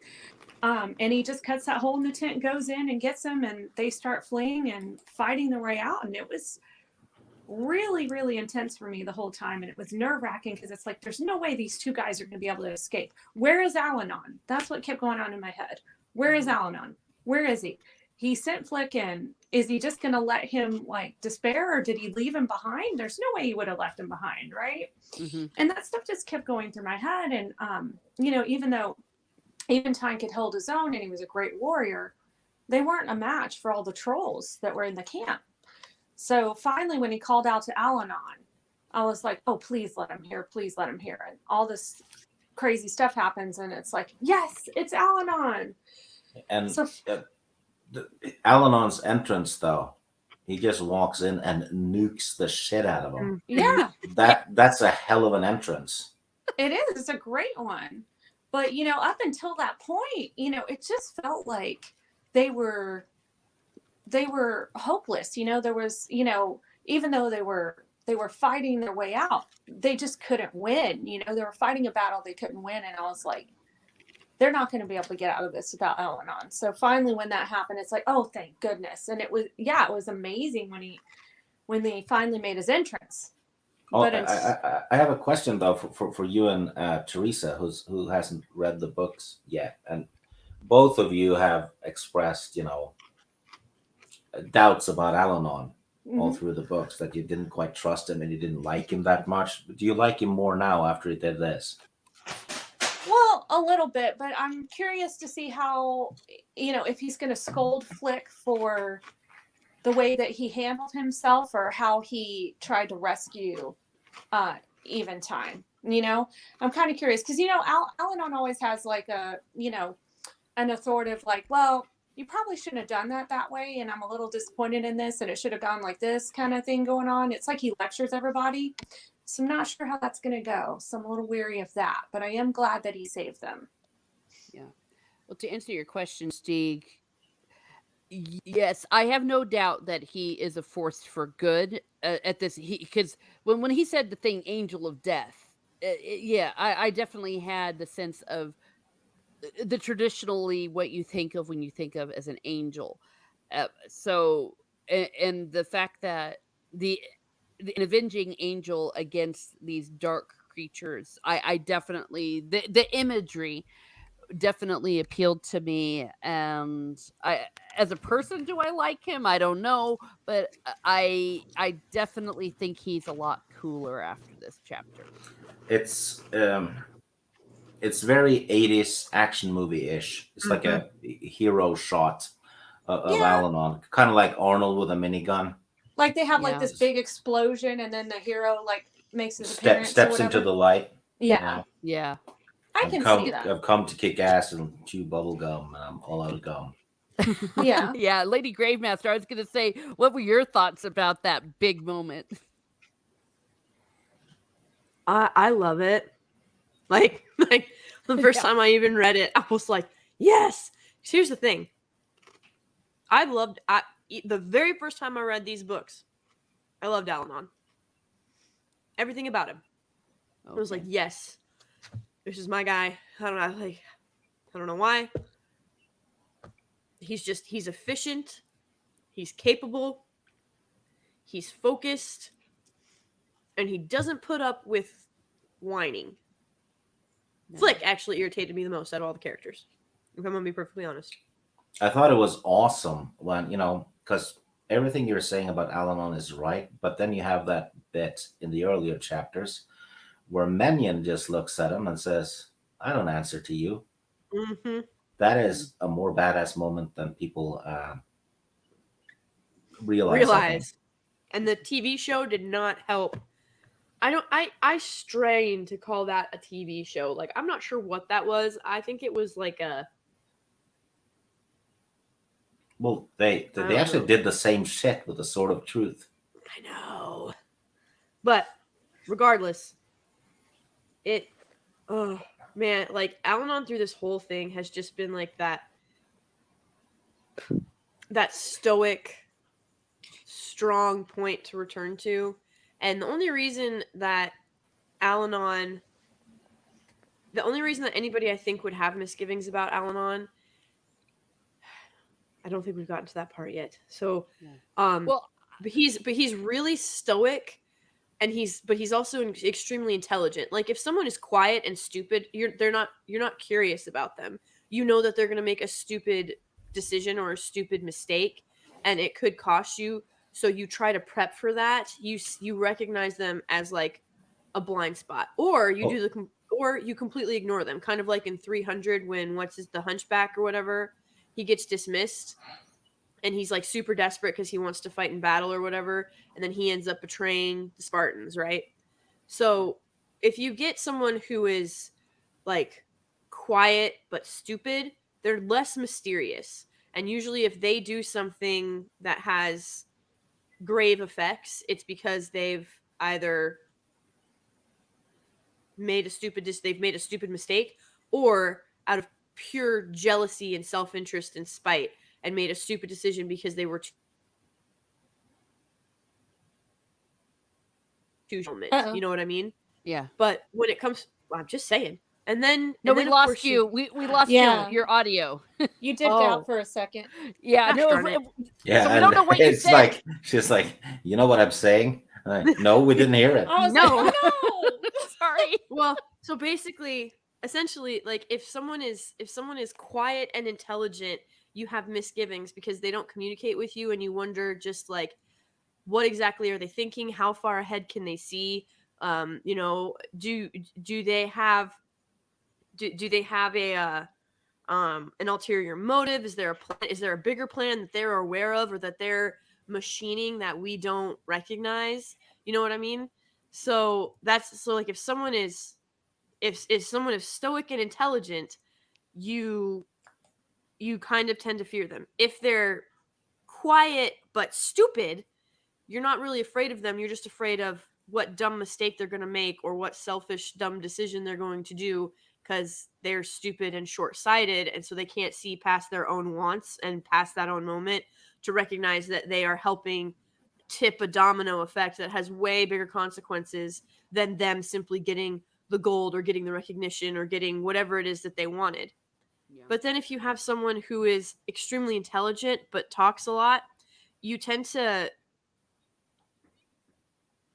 know that they're smart, but you also know that they're not a threat, because if they come up with like a brilliant plan, they're going to immediately run to you and tell it to you. You know what I mean? Yeah. Well, where I sympathize and where with the characters and where I was a little bit annoyed with him was the whole he is a withholder of information, capital Yes. it's like- and that's where I feel the character's frustration, and why I guess I always assumed that there was a reason for it because I realized I was reading a novel, but there was a point where I'm like, enough already, just spill it, man. Yeah, I agree with that 100%, Teresa. The Okay, whole so what if withholding it's- and all that, and the whole like, no, listen to me, I know better. But explain why, because we don't know you. Well, I think through the demonstration of his sheer power should be enough for most people. But I have a question for the two of you. If someone saw your death, if they knew how you were going to die, would you want them to tell you? Hell no. Okay. Yeah, probably, But- probably not. But that's withholding information.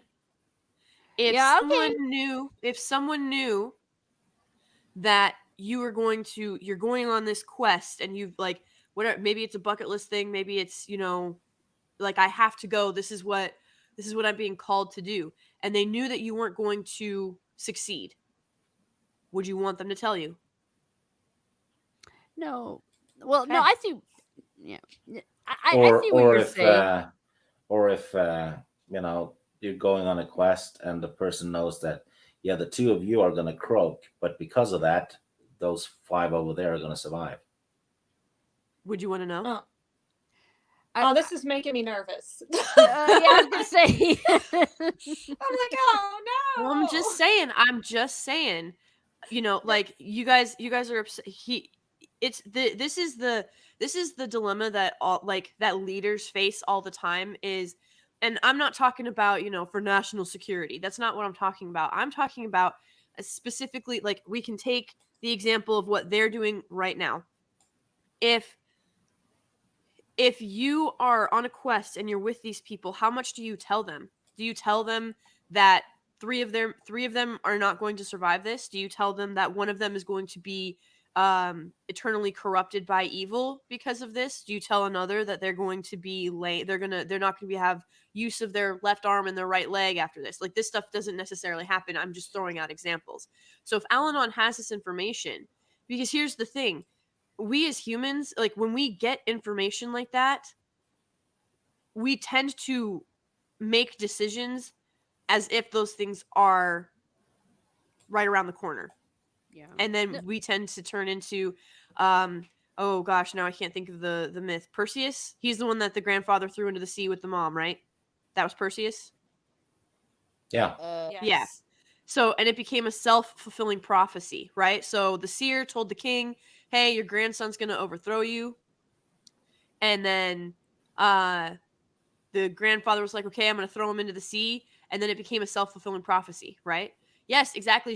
Like, yes. Yeah, like, how much of this are John they going to says, believe?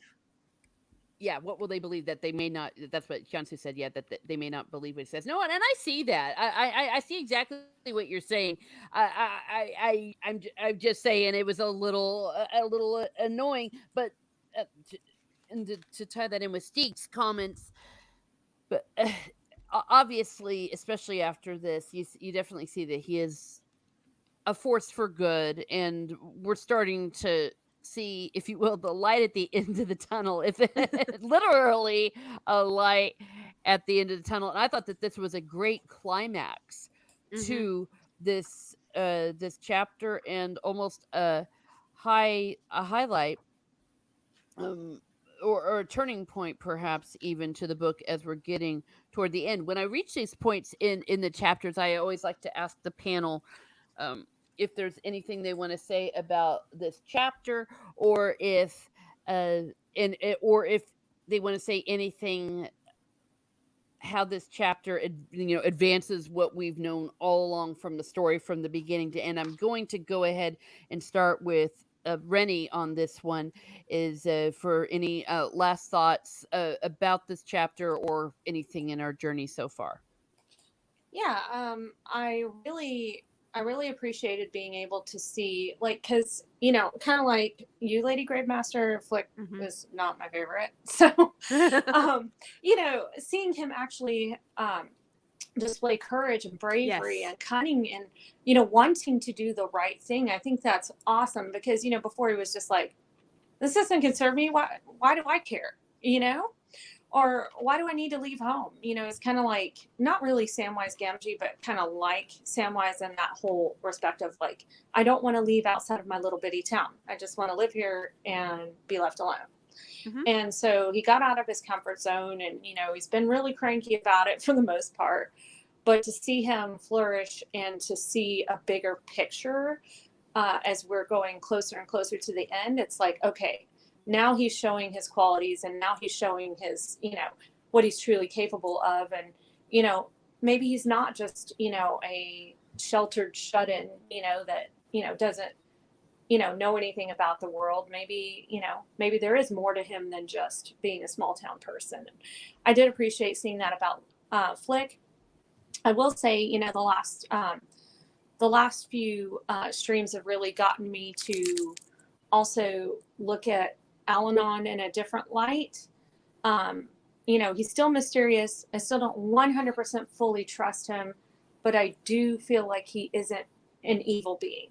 I do feel like he's trying to do good, but it's still one of those things. It's like, okay, but you know, what does he have a separate agenda as well? So I always have that in the back of my mind. But I do think that when Flick called to him and he responded, that showed a lot of good gesture on his end. So I thought this was a great chapter. It's just like I was saying earlier, just very intense. It's like, oh my gosh, they just keep running into one problem after the other. These guys are just really not gonna win this battle. It's just not gonna end up well for them. And at the last minute, Well, they got I'm saved. well, I'm not going to spoil anything, but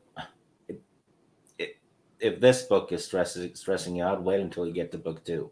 I know. I was just saying, I was about to drive them insane. Well, and moving, throwing the ball over to you, Stig. You got anything say about this or the journey? Oh well, point? this chapter was great.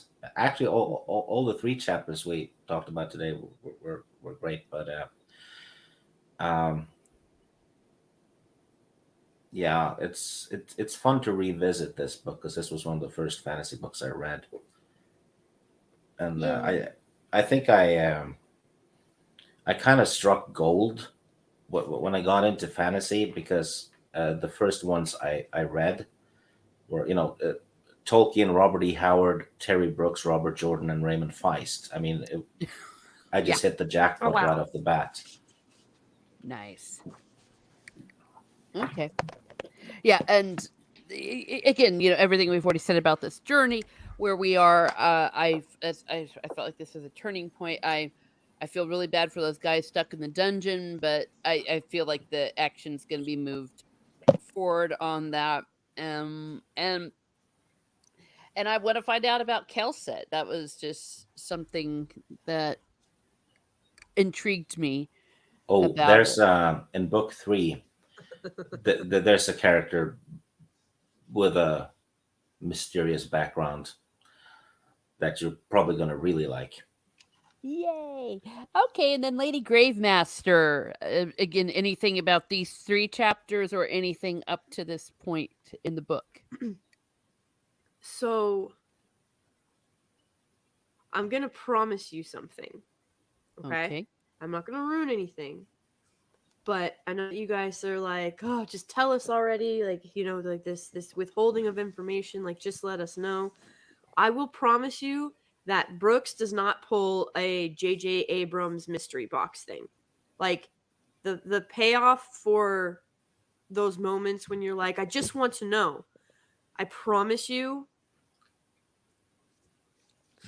we've got like I think in like the next 2 chapters, actually, some of it's going to come to fruition, but by the end of it, like there's not. Steve can back me up on this. It's not an empty box when we get to the end of it. It's not. He's not withholding this information, and then you never find out the significance of it or the consequences or effect of it. So I'm not withholding anything, or I'm not I'm not ruining anything. I'm just letting you know that you are, because I know we've had the mystery box debacle for the past several few years, but I promise it's well worth it. Some of it you're gonna like, some of it you're gonna hate. Promise that too. The one thing to remember is this book was written as a standalone book. Yes. So it has a beginning, middle, and end. Yep. Yeah. Actually, all 3 of them in this trilogy have that. Mm-hmm. Oh, and I do actually kind of like that because you want the next story, but you also have like this sense of completion, which fills the cockles of your heart. But for these past 3 chapters, I think it's amazing where he realizes that he's sitting next to the person who, if the sword didn't, I'm trying to remember exactly how it's phrased. But basically, like, if the sword didn't exist, he's sitting next to the one guy who could probably handle rule and all of this other stuff on his own. He's got the power and the ability. Hence why he's imprisoned. And I think that there's a lot of, especially since I've read the whole book, there's a lot of foreshadowing in this chapter that you don't realize. It's in chapter 26 and 27. There's a lot of foreshadowing that you don't realize is foreshadowing. And then when you realize it is foreshadowing, you're just like, oh my God, that was brilliant. Like, Okay. I can't believe I missed that, or I can't believe that I didn't see it. Yeah, Does the Shanshu says, does the explanation include why it was withheld? I don't remember. Yes and no. Yes and no. It actually, so like we're gonna be super vague here. Al-Anon tells them why he withheld certain things, but then they ask about this other stuff, and Al-Anon's like, "You're not ready to know yet." Okay. All right. Well, So- I think that's fair enough, and I think that things will definitely, for me and Reni, come to light once we finish the book, because even the earlier chapters where I felt like I was floundering, now it all makes perfect sense, because I Mhm. think as the more you get immersed into this world, that that's just what's going to happen. So alrighty, well, yes, that's chapter 20, 25, 26, 27. Next week it'll be 28, 29, and 30. 28, 29, and 30. So please, if you're reading along with us, I think that's great. I'm going to open up, actually, before I open up the floor to a free for all. Sorry, it's 28, 29, and 30. I did say that. Sorry. Is there anything else anyone on the panel wants to say about all of this? Anything that they have left, any burning desires that they have not shared? Yes. Okay, Steve. Salt is not a spice, it's a mineral. Oh my goodness. Stig. You know what? Okay, well, that has to do with free for all. Okay. Anything about the sword, Shannara, up to this point? Anything you think haven't had a chance to say? You're like, damn it, Teresa, let me say it. No, I think everybody has said pretty much everything that there could be said about these chapters. Like I was saying at the beginning, these were 3 of the most intense chapters, right in a row, boom, boom, boom, which it was exciting and entertaining, but the last one was just such a nail biter. So I'm curious to see where it goes next. And, being a first timer like you, Teresa, it's kind of exciting to see where it goes, but it's sometimes nerve wracking at the same time. So, yeah. Slightly frustrating. Been a good ride, but Well, I think like getting to like having rereading this now, because it's always on my like reading calendar, but rereading it now to like talk with you guys about it and stuff like that, considering it's lining up with my viewing of Rings of Power, this has helped me keep rather sane, I will say. And like it's great. when you compare. Oh, sorry.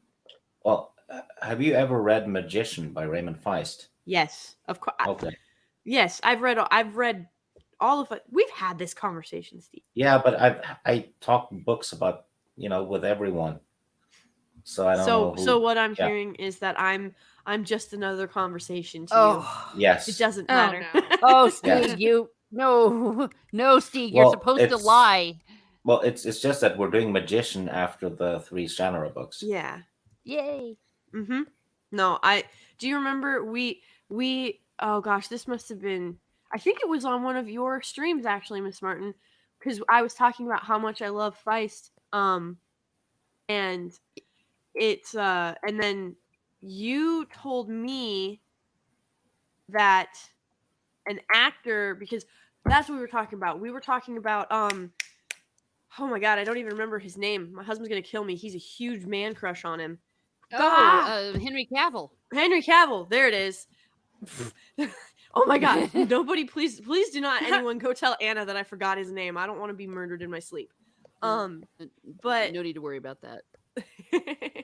oh, I meant the chat. But anyway, we were talking about how I was like, he had done certain things like this or whatever, and I was like, I don't know, like he's good enough in interviews, and I think that he was grossly misunderpaid by Warner Brothers, because Warner Brothers is a dumb company who seems to be making smart decisions of late, which tells me that clearly they must have been in a lot of trouble for them to be making the changes that they are. But anyway, you told me, Stig, that there was an interview of him and he brought up Feist, because I was talking about how these authors are just, they don't read a book until they're like actually in the property. We need actual fans to do stuff. I was like, you point me to one actor or actress who even has heard of Raymond E. Feist, and then you're like, well, actually, Henry Cavill brought him up in an interview as one of the authors that you should read. And I was like, no, he didn't. Yeah. And you were he like, had to yes. play it to prove it to you. Yeah. Yes, he had to play it to Yeah. prove it to me. Do you remember There's that now? there's another one of the Game of Thrones actors who played Sir Barristan Selmy, older Irish guy, Ian McElhaney or something. Oh, okay. He was interviewed about the Game of Thrones casting and stuff, and he brought up that it's a shame that they left out a character named Strong Belvis, which is a minor character in the books, and that just proved, yeah, you've read the books, because that's an awesome minor character that fans would be looking for. And if the actor had just read the scripts, he wouldn't know about that character, but he had read the books. Yay. He prepared, he just read the whole thing, which was why he was pissed off that he was killed off. Oh, Yeah. yeah, I remember that. They just killed him in an alley for shock moment. He was like the best sword master in the world, maybe. Mhm. And he got killed by Antifa in an alley.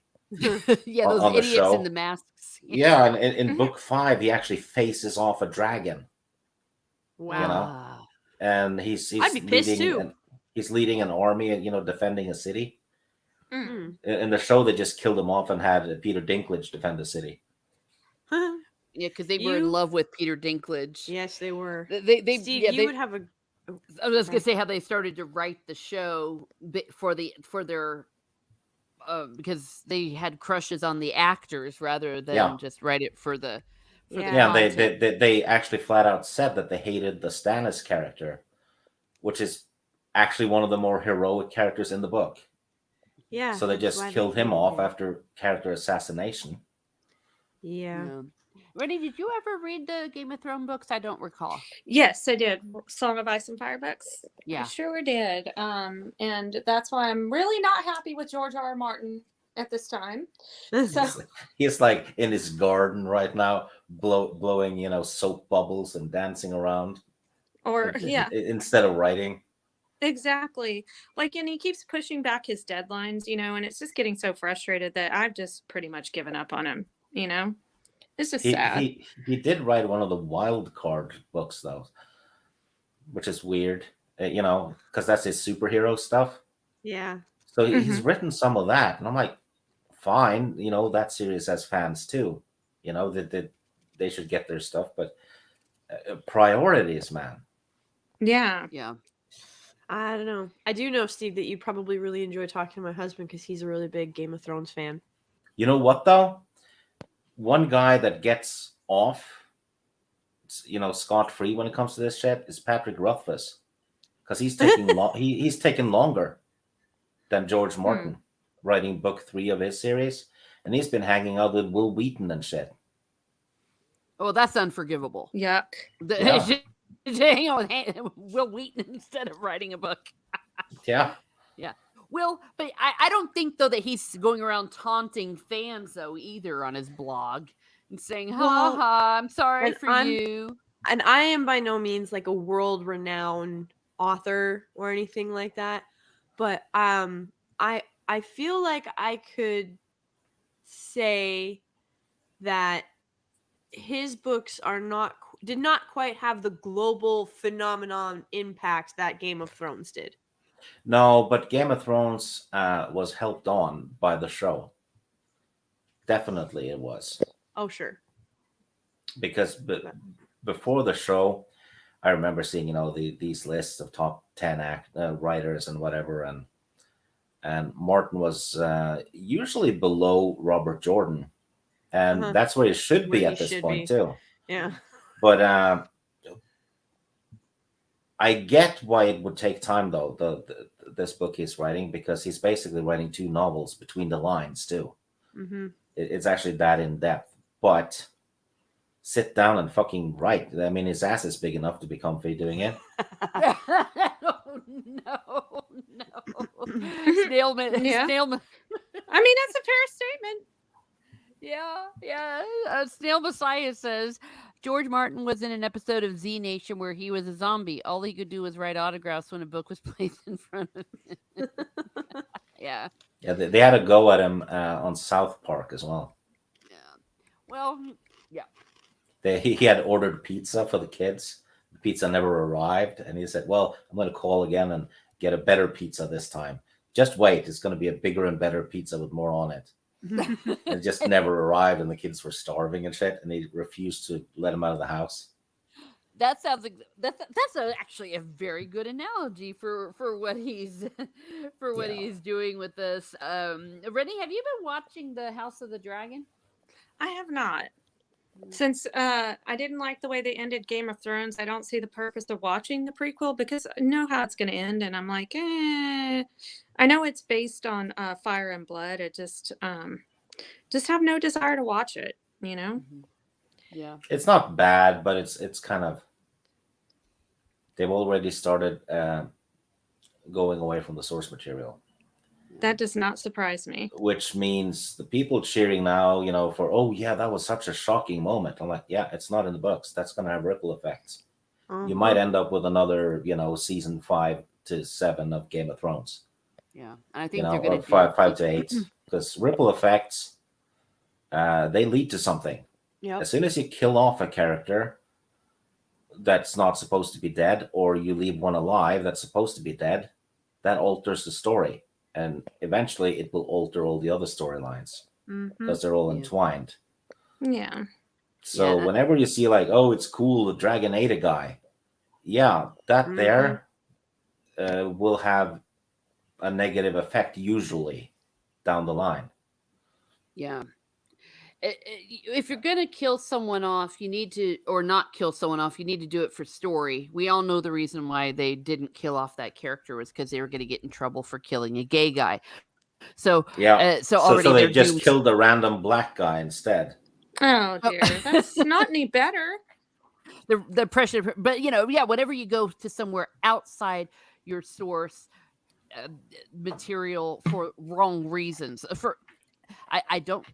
I'm mad at Peter Jackson for a lot of what he did, especially to my Faramir, but he felt like it needed to pick up the tension, something to him trying to bring Frodo to Osgiliath.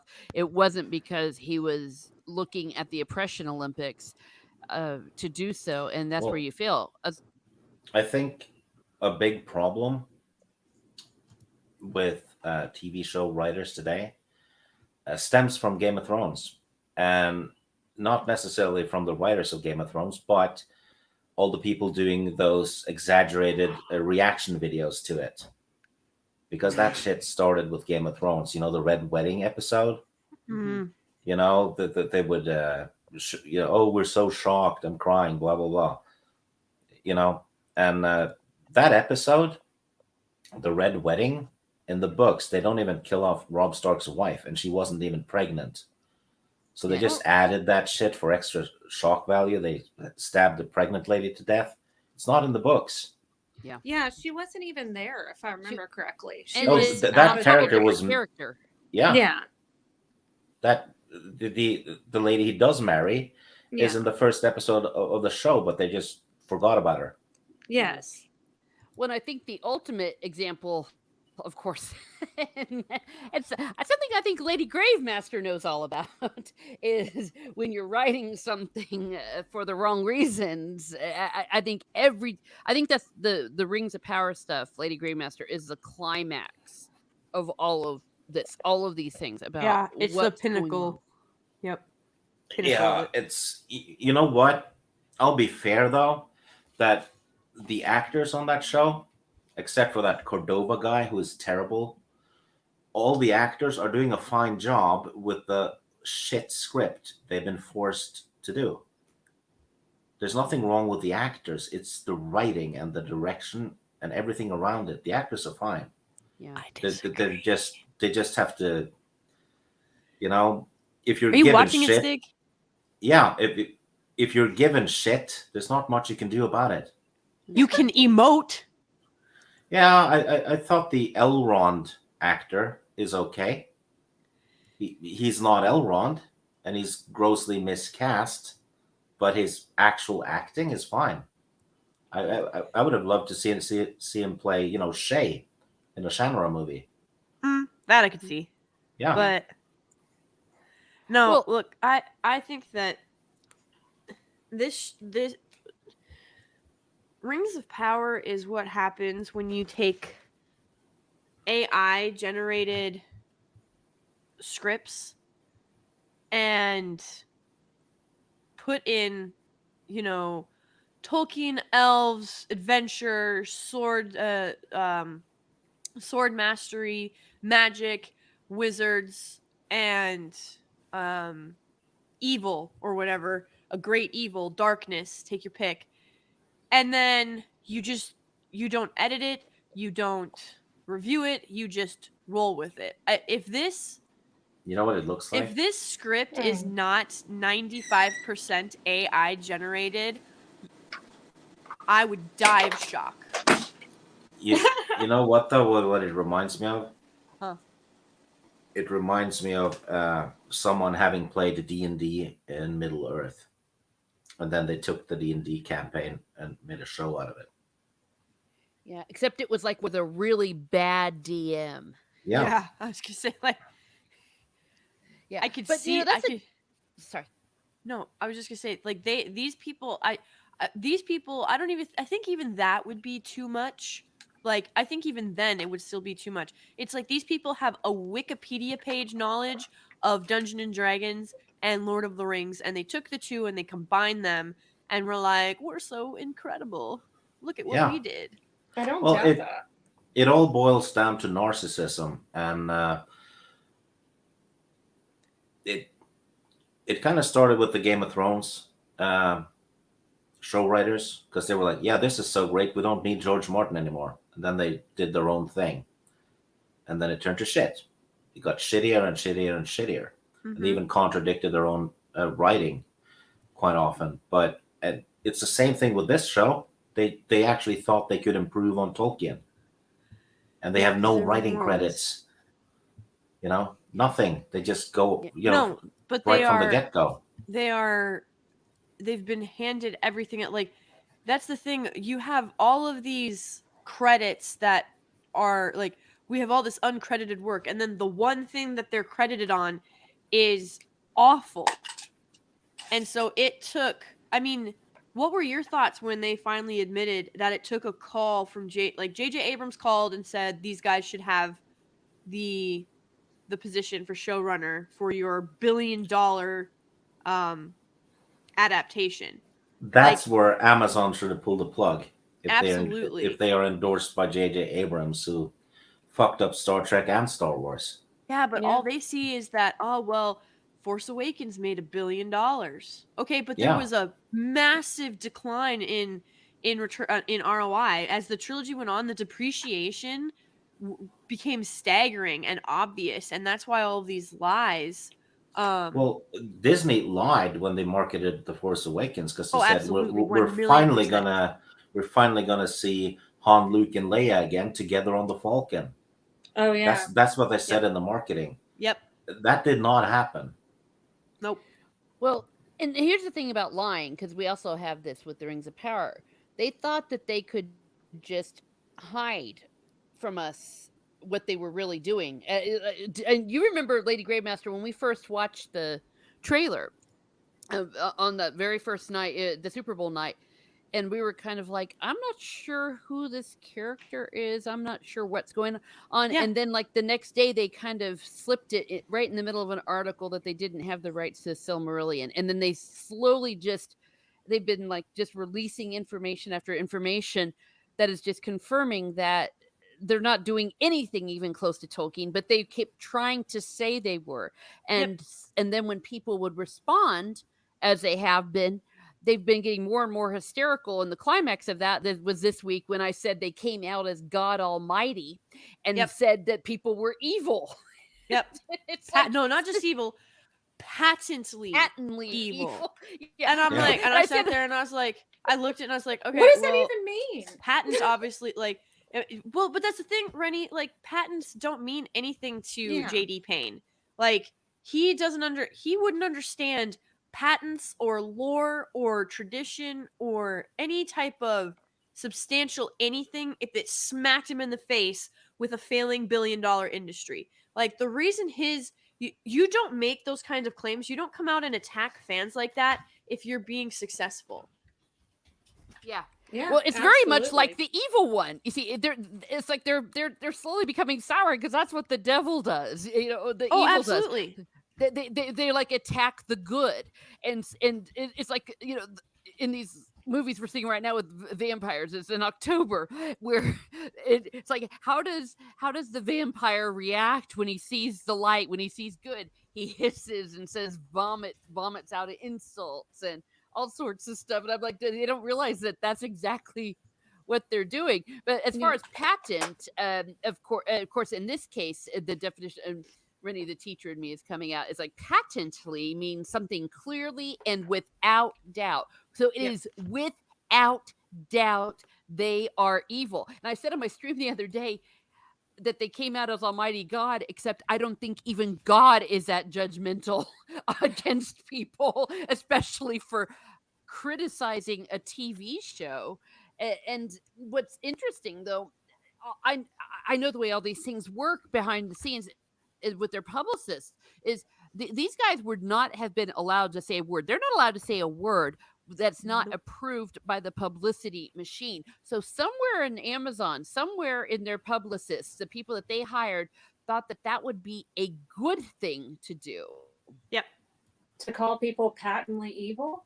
Yes. That's stupid.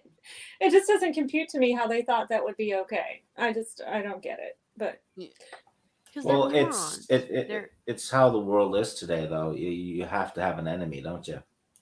yeah, but and I know a lot of people, I guess ever since Jerry Springer drama sells, but like I think we've gotten to a point in this day and age where I don't really feel like it does anymore, Yeah. It doesn't. But Well, they're going to try and do the cheap one-upping and the attacks. Here's a couple of things. One, just because you are the underdog and like they are, because it's hilarious to me that Amazon is painting themselves as the underdog while simultaneously bragging about spending $1 billion on this adaptation. You know what I mean? Yeah. Like you can't be a multi-billion-dollar company and call yourself an underdog. Exactly. The two do not they are mutually exclusive, but they are painting themselves as the underdog. I will go ahead and let you know this right now. Just because you're the underdog does not mean that you are the good guy. It's not, and people are like, well, people love an underdog story. No, people love the saying is people love a good underdog story. Yeah, Rocky. You know what I saw in the last few days on Twitter? I saw a bunch of people saying that I wasn't on board with this show until we got to see the Balrog. I'm like, that's a member berry. Yeah. That's dangling the keys, and it's the same shit with Star Wars. Yeah. It's just like, oh, damn, we got to see an AT-AT. This show is so good now.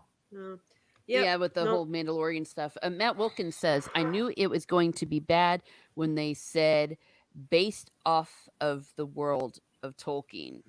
Yes, they're trying to make it like a world, like it's a franchise, which it is not. Multiverses. It's not. Yeah. There is a specific timeline. I talked about this last night on my live stream. I saw you pop in, both of you, Stig and Teresa, last night, so thank you for that. I got closer to the end, and I was like, Teresa, are you still here, Miss Martin? But you had already left. But the thing is, they took like 6 millennia, and they're condensing it down into a matter of like a year. Oh, it doesn't work. Well, it's for the instant gratification generation. Yeah, no, but you can't, like, it literally does not work. Because the fall of Numenor has not happened. The persecution of the faithful, where they've been driven from the island, has not happened. But in this episode, which by the way, nothing happened in this episode again. Like, this episode could have been 10 minutes long and you still would have had the same information as you would have if when it was this length. It was utterly ridiculous. Also, Galadriel just straight up says Celeborn's dead. I'm so freaking. Everybody's like, well, no, she just. Oh yeah. Straight up. I don't think he's dead though. I think No. it's just he's gonna show up and people will be so shocked. Yeah, no. But that's what they're saying. Well, no, she only thinks he's dead. But here's the thing: even if she thought that he was dead, her whole campaign for 6 episodes, never once has she brought him up. Never once has she touched. I mean, freaking Aragorn wore Arwen's jewel around his neck, and like truly believing that she was lost to him forever. Went to the Undying Lands, to the Grey Havens, was never going to see her again, and he was he was a descendant of the Númenóreans. He was a Dunedain. He was going to live an exceptionally long time compared to other mortal men, and he was never going to abandon the woman that he was never going to love another. He was never going to be with another. Genuinely thought she was gone. And Well, but to be and fair, held, Lady Gravemaster, that was the movie. That was an invention of Peter Jackson's. That wasn't Tolkien. But okay, I'm comparing show to movie. That's what I'm doing right now. Okay, understood. Because the show is comparing itself, like it's trying to say, because remember before, Miss Martin, when they were like, oh, this isn't a prequel. This is a new story that isn't going to be wrapped up in any of that. You remember that, Miss Martin? When they came out and said all that?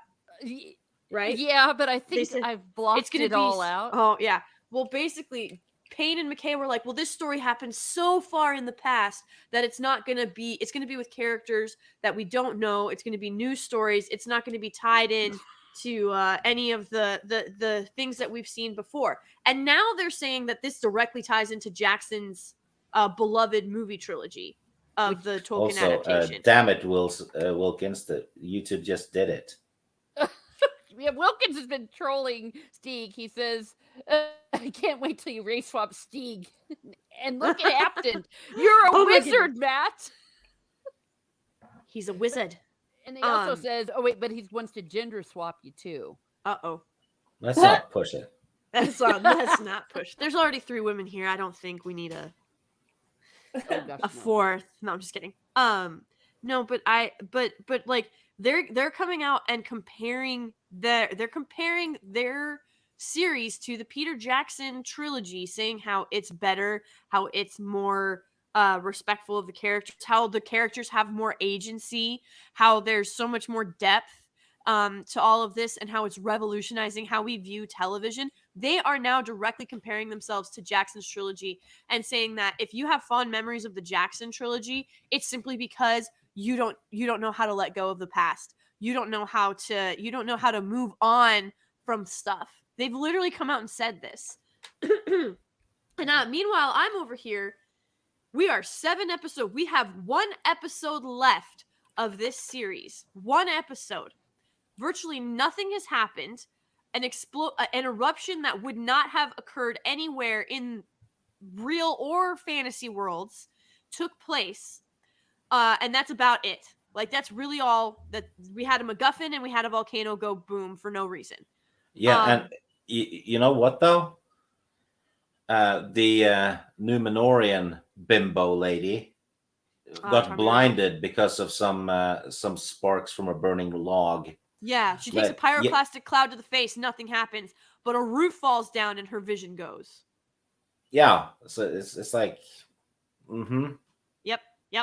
So sparks from a burning log, that's dangerous. They're talking about a volcano blast from the volcano that destroyed the One Ring. That's not dangerous. Nope. Just took Which a means Galadriel would not die if she fell into Mount Doom. Nope. And apparently neither would Tarmiriel or any of the Númenóreans that survived the blast with her. Oh, like, Reni. you look what you're missing, Reni. You could excuse all this beautiful stuff. Yeah, that's a shame. How old is Theo? Theo's like 13 years old. There's a kid in the show called Theo, Reni. He's like 13 years old. He also survived the pyroclastic cloud to the face. Oh, and he is just as tall as Galadriel. Yeah, and he's just as tall as she is. Oh, did you notice that they forgot to scale the hobbits when they were climbing the apple tree? Yep. Which made the apple tree look tiny because the hobbits were human-sized. Yep. the Harfoots, because we're not allowed to call them hobbits. God, The OneRing.com calls them the dirty into oblivion over sociopaths this because they're all acting sacrilegious crazy. show. Yeah. Oh my gosh, this is just ridiculous. But anyway, so I don't know if you've seen Teresa, but like they have literally said that were you still did you see the article I pulled up last night where they called Galadriel, like Jackson's Galadriel, the interpretation of her, one of Santa's helpers? Whoa, what? Yeah, you didn't What? see that? Oh, this is an Mm-mm. old article. This is an old article. Hang on a second. Let me pull it up. I was gonna say that is blasphemy. That is blasphemy. awful. That's This like is- calling the yeah, Blessed no. Virgin Mary. Yeah, no, they. they compare her to. Here it is. Hang on. If you want to screen share really quick. Yeah. Boom, boom, let boom, me boom. see. I will show it to you. It's Screen Rant, so it shouldn't surprise you that this is utterly ridiculous. But so we go through this whole thing about how she could be a warrior because it's talked about how, you know, she has these regrets, she has these misgivings, da da da da da. And we get down here, I'm reading this whole thing and I'm like, oh my gosh, like this is just so terrible. All right. Are you ready for this? Let me see if I can I'll try and make it as big as I can. Can you read that a little Oh, bit thank better? you, darling. What? Hey, she's a married woman. Okay, so here is all right. We're gonna start up here really quick. However, Galadriel spent much of that period. Okay, though there's no explicit mention of Galadriel personally commanding any sort of military in established lore. Okay, Yeah. and then they just like that doesn't matter. Maybe these battles take place during the long-running Second Age War between Sauron and the elves after the Dark Lord manipulated them into forging the Rings of Power. However, Galadriel spent much of that period safeguarding Nenya in Lothlorien. Perhaps then Galadriel's warfaring days came while she was leader of Eregion earlier in the Second Age. Galadriel helped found this elvish haven near the Misty Mountains, but likely would have encountered resistance from remnants of Morgoth's followers. The northern armies could be in allegiance against those remaining orcs and fell beasts, and as the ruler of Eregion alongside her husband, Galadriel commands from the front. That's their justification. Okay, Yeah, this is and before the show comes out. She doesn't even have a ring yet. Yeah, right? No rings yet, nothing. She has nothing, but she's commander of the northern army. So they So- already... So that They- doesn't even fit it. It doesn't fit at all. This next paragraph, though, oh my god. Guys, I lost my ever-loving mind. Okay. Wherever... Oh, just a moment. I just wanted to say thank you, Snail Messiah, for being here. Mwah. Enjoy putting stuff in the dryer, and appreciate your participation today. Thank you, and welcome to Miss Martin Muses. Yes. Okay, go ahead. Also, it's me. We'll still probably be going because I ramble. But, oh, God. All right. Wherever Galadriel's battlefield antics fall within Middle-earth mythology, they do honor her traditional characterization, albeit not necessarily her traditional characterization from The Lord of the Rings. So then what characterization are you talking about? Which is the book they have the rights to. Exactly. Yeah.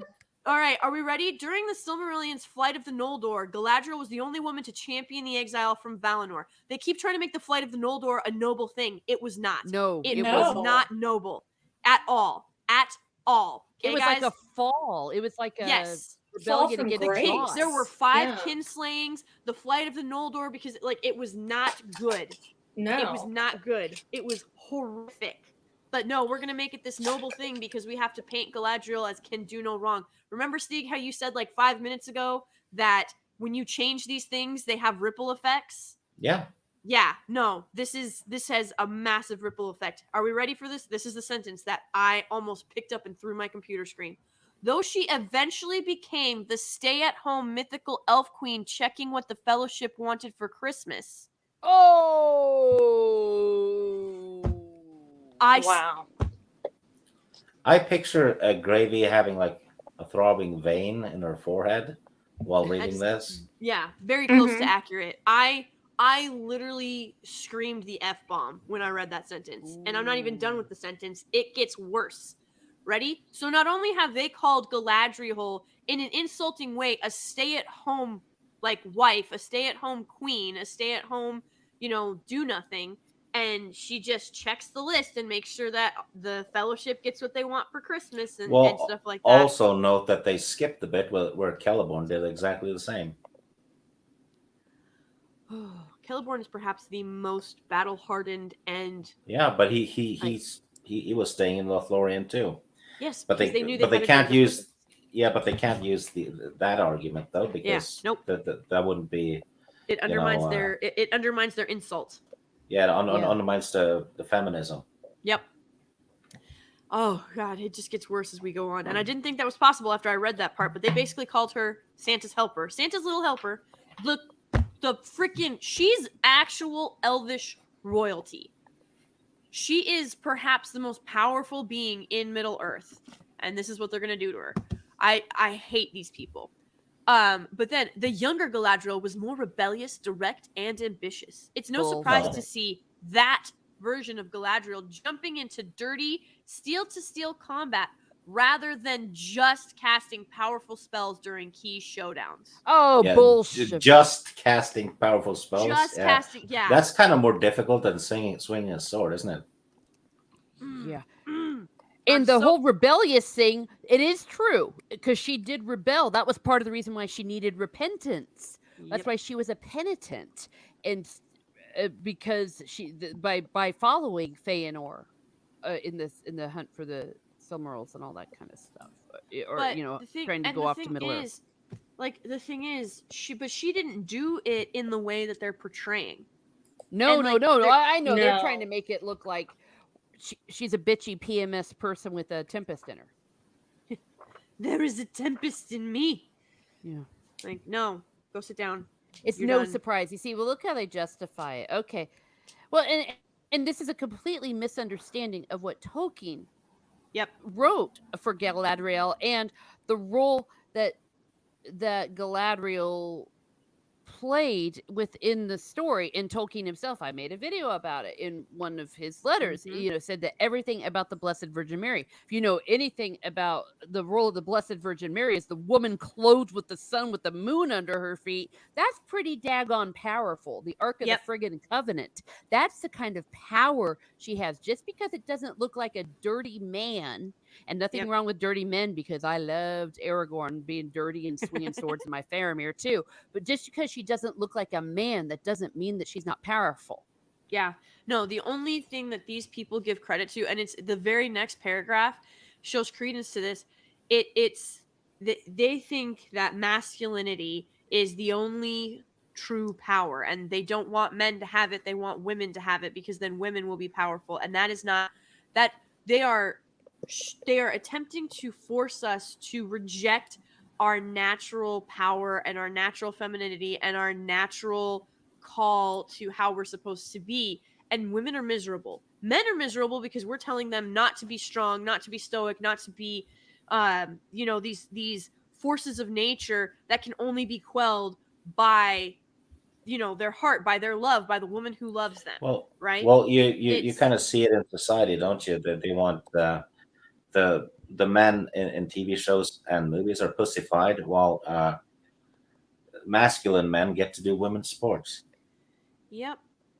Ugh. Ready for this? Okay. Remember how you said like nothing wrong with dirty men? Galadriel's not supposed to be dirty, guys. Like Yeah. even when she's going toe to toe with Sauron in Jackson's The Hobbit, because again, remember, this show is comparing itself to the Jackson trilogy and the Hobbit trilogy, not the books. Well, They the reason don't- why Galadriel isn't dirty is because she uses L'Oreal shampoo. It's terrible, but I love it. Um, Okay. Ready for this? With Galadriel armor clad and packing steel, Lord of the Rings of Power perhaps hints towards its character arc for Morfydd Clark's elf. Here's where the reach that these people have, like that they're attempting to do, is just truly mind-blowing. When Morgoth was up to no good in the First Age, Galadriel declined to fight, believing the enemy's power impossible to overcome. Not exactly true, but I'm not going to break that down. It's this next part. Tolkien hints she came to question that in action as the centuries passed, and that doubt may motivate Galadriel to fight as a commander in the Lord of the Rings of Well, Power. okay, where does he hint that? Cite me a He source, you Doesn't. dumbasses. That's what I'm He saying. hit- He She doesn't. came to question where? She regretted not doing more to save more elves, but she did not regret not fighting. That was not what her. That's not what her reconsideration was. That's not what her regret was. Right? It was the enemy was powerful. She wished she could have done more to save more elves, especially from being corrupted. So wherever they're pulling this jackoffery out of, I have no idea. Because Tolkien didn't hint at anything. They don't give a letter. They don't give an interview. They don't give any other source other than we saw that Tolkien hinted at it. So obviously it's there. This is a claim. This is making a claim without any evidence. Yeah, and just it's the ultimate people. gaslighting. Yes. Well, you see, but it's not working. That's why, because we didn't believe their lies. Because the Tolkien fans, to be a fan of Tolkien, you have to read, and you have to read thoughtfully. And so when that didn't work, that's why they kept upping the ante up to patently evil. Yep. Where you go from here? Like, you can't go any higher than patently evil. Yeah. You literally cannot go any higher than patently evil. Yeah. So who was it? Shadiversity. He used the quote, "Woe to them that call good evil and evil good." Yup. This is already backfiring on them so hard. I honestly don't know how they were going to recover. And they keep saying that, oh, season 2 has started filming. Can I show you really quick? This is how they're going to do season 2. Look at this epic fantasy book title generator. Just input your word. What word do we want to use, Stig? You get to pick the word, Stig. Pick a word? Pick a word. Any word. Any word. That's not a cuss word. It's not a cuss word. Any fantasy word? Any fantasy word. Any word, actually. Okay. Kobold. Cobalt? No, kobold. With a K. Kobold. Okay, it's a mythological creature. Kobold, like that? Yeah. I always feel like my intellectual points are inadequate sometimes. I did not know about that creature. Okay. Generate a list of potential titles for your high... Look at what this says, Stig. What does that say? High fantasy book, right? Fictionlit.com. Kobold Dead Blindness. Kobold Lighthouse. Kobold Fury. Kobold Rabbit. I'd watch that movie. A crossbreed. Kobold Mockingbird. Western Brothers. Oh, we've got the Western Brothers. But, like, it's just... This is what they do. No. Type in strumpet. Strumpet? What is a strumpet? It's a very... It's a prostitute. It's a very old British posh kind of thing for a prostitute, because Stig really lives in Downton Abbey. Ah. Tin Strumpeters. That sounds terrifying. Strumpet Fair Mason. Strumpet House. Uh-oh. Strumpet Western Punishment. Old strumpet size. Oh my god. But this there is the winner. Lonely Strumpet's Death. That sounds like bad porn. I mean, hardcore porn films. It really does. Like, but if we... Okay. What about Harlot? Okay, Stig.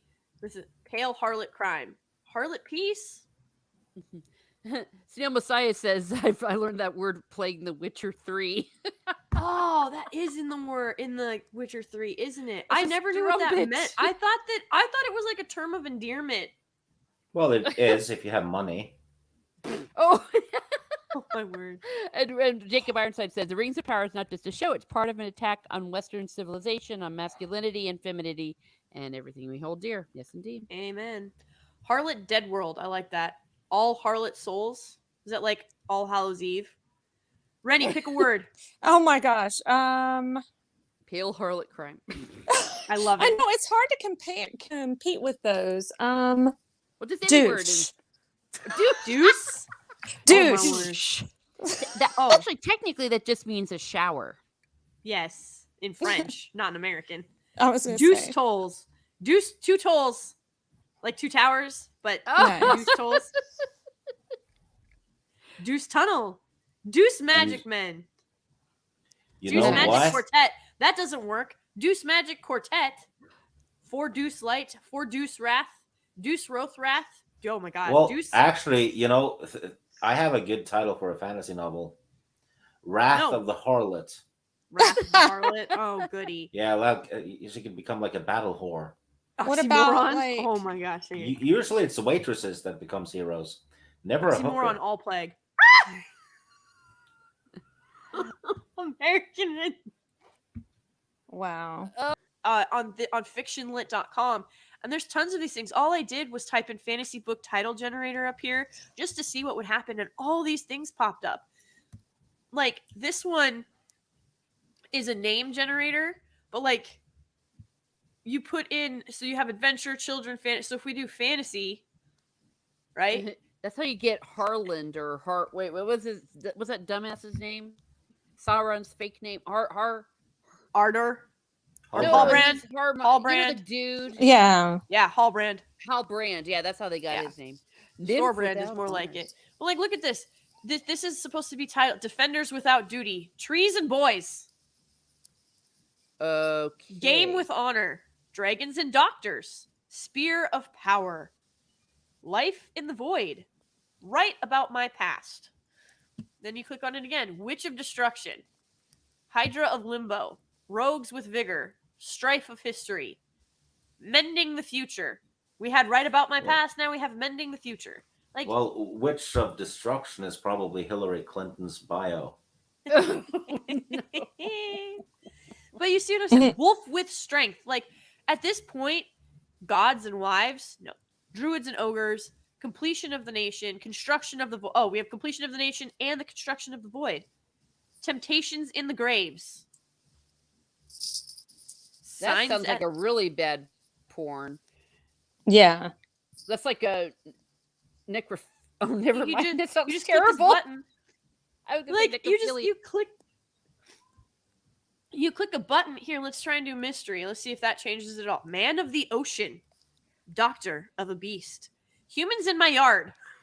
I don't hate when humans are in my yard. Oh Personally, my. But humans, So yeah, irritating. well, I don't like that either. I hate humans. Well, you could bury them in the yard, right? yes. When I use them for fertilizer, I don't mind them. But when they're standing on my lawn, we Yeah, have a that's problem. what shit people are good for. I love it. But like, this is like you literally you click a radio button and then you click a generator button. Monk with fire.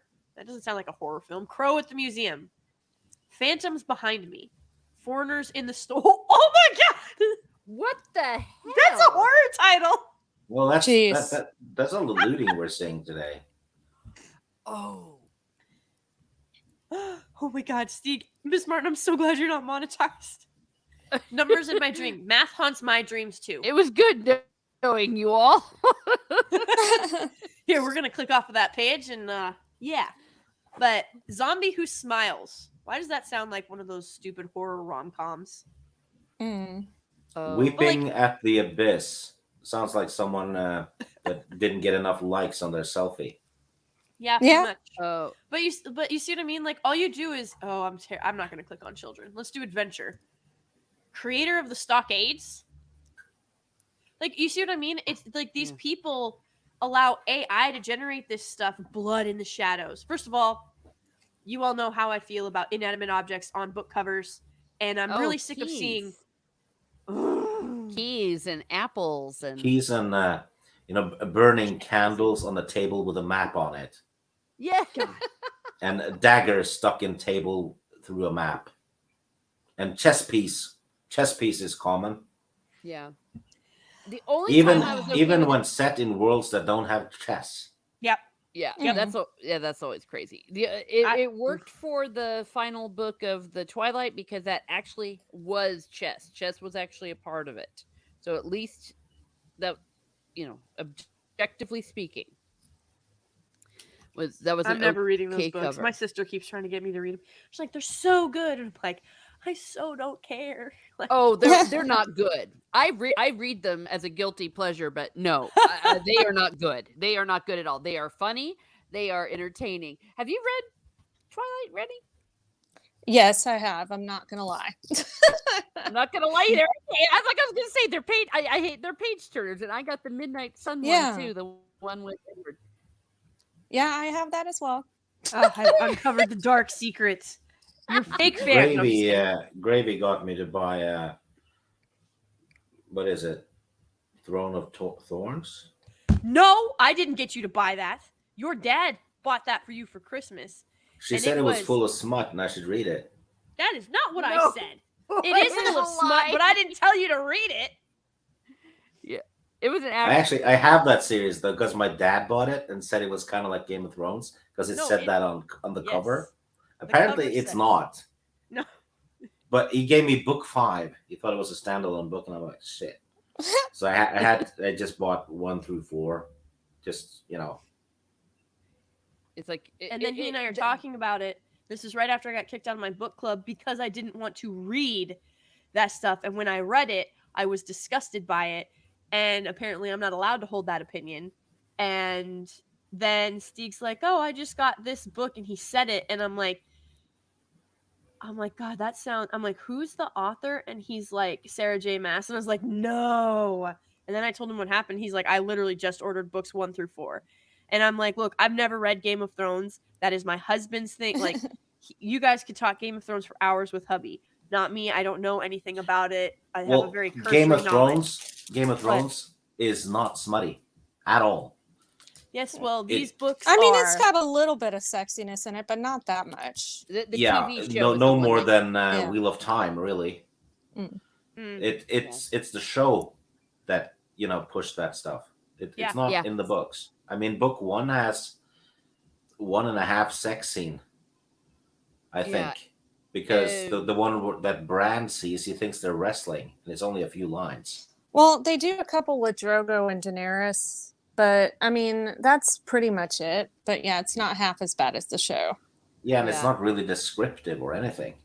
Yeah, I kind of enjoy it though because I'm evil sometimes. That's how you know when someone's pretending that they have read the books because they'll say things that are only like in the movies, and that goes Mhm. for Lord of the Rings too. I'm not necessarily.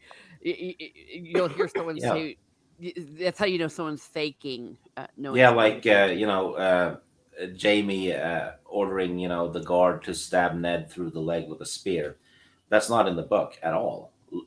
His horse falls over and lands on his leg Yeah. and breaks the leg. He never gets stabbed by Jamie Lannister's guards. Yeah, or if anyone says about my beloved Faramir, because I am still mad at him over it. That oh yeah, well that was really cool when Tolkien wrote about Faramir realizing that he didn't want to take Frodo to his daddy after the Witch King showed up in Osgiliath, and I'm like, faker, faker. Oh, Well, it what always made me like how I always knew that people didn't read the books is when they talk about oh, aren't you happy that and like I have just chosen to block out the actual ending because I don't like it breaks my soul. But they're like, aren't you just like isn't it great that Arwen and Aragorn got their happy ending? And I'm like, no, I mean, sort of. They didn't. They well, did. they had a happy before the ending. yes, Yeah. exactly. And that's Then- where I choose to stop. But like when people are like, oh, it was such a happy ending, and I'm like, you didn't read the books. Another Yeah. one that I think Miss Martin can probably get on board with. I've heard this a few times where they're like, it was so sweet of Jackson to put Faramir and Éowyn together.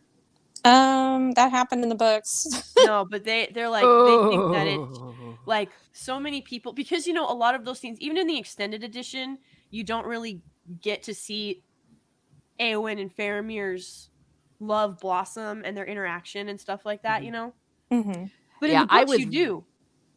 Yeah, I was gonna Sorry. say that was the one thing I was really upset about because the Steward and the King, where that chapter is, how they Yeah. fall in love and how he woos her, and the understanding that develops between them. It is so well written. It is so romantic. It's actually the only real romance that Tolkien wrote. Uh-huh. Because that Arwen's in the background. You see Aragorn talking to her in Rivendell, and then the banner. I always thought that was badass. That Arwen all this time was making his banner of the king, and it was unfurled for the first time in the Battle of Pelennor Fields. What a Yes. moment that was! I hated that wasn't there. Yeah, You but know yeah, what I thought that was, Steward and the King is the best chapter ever. kind of awesome, and this is something Raymond Feist did.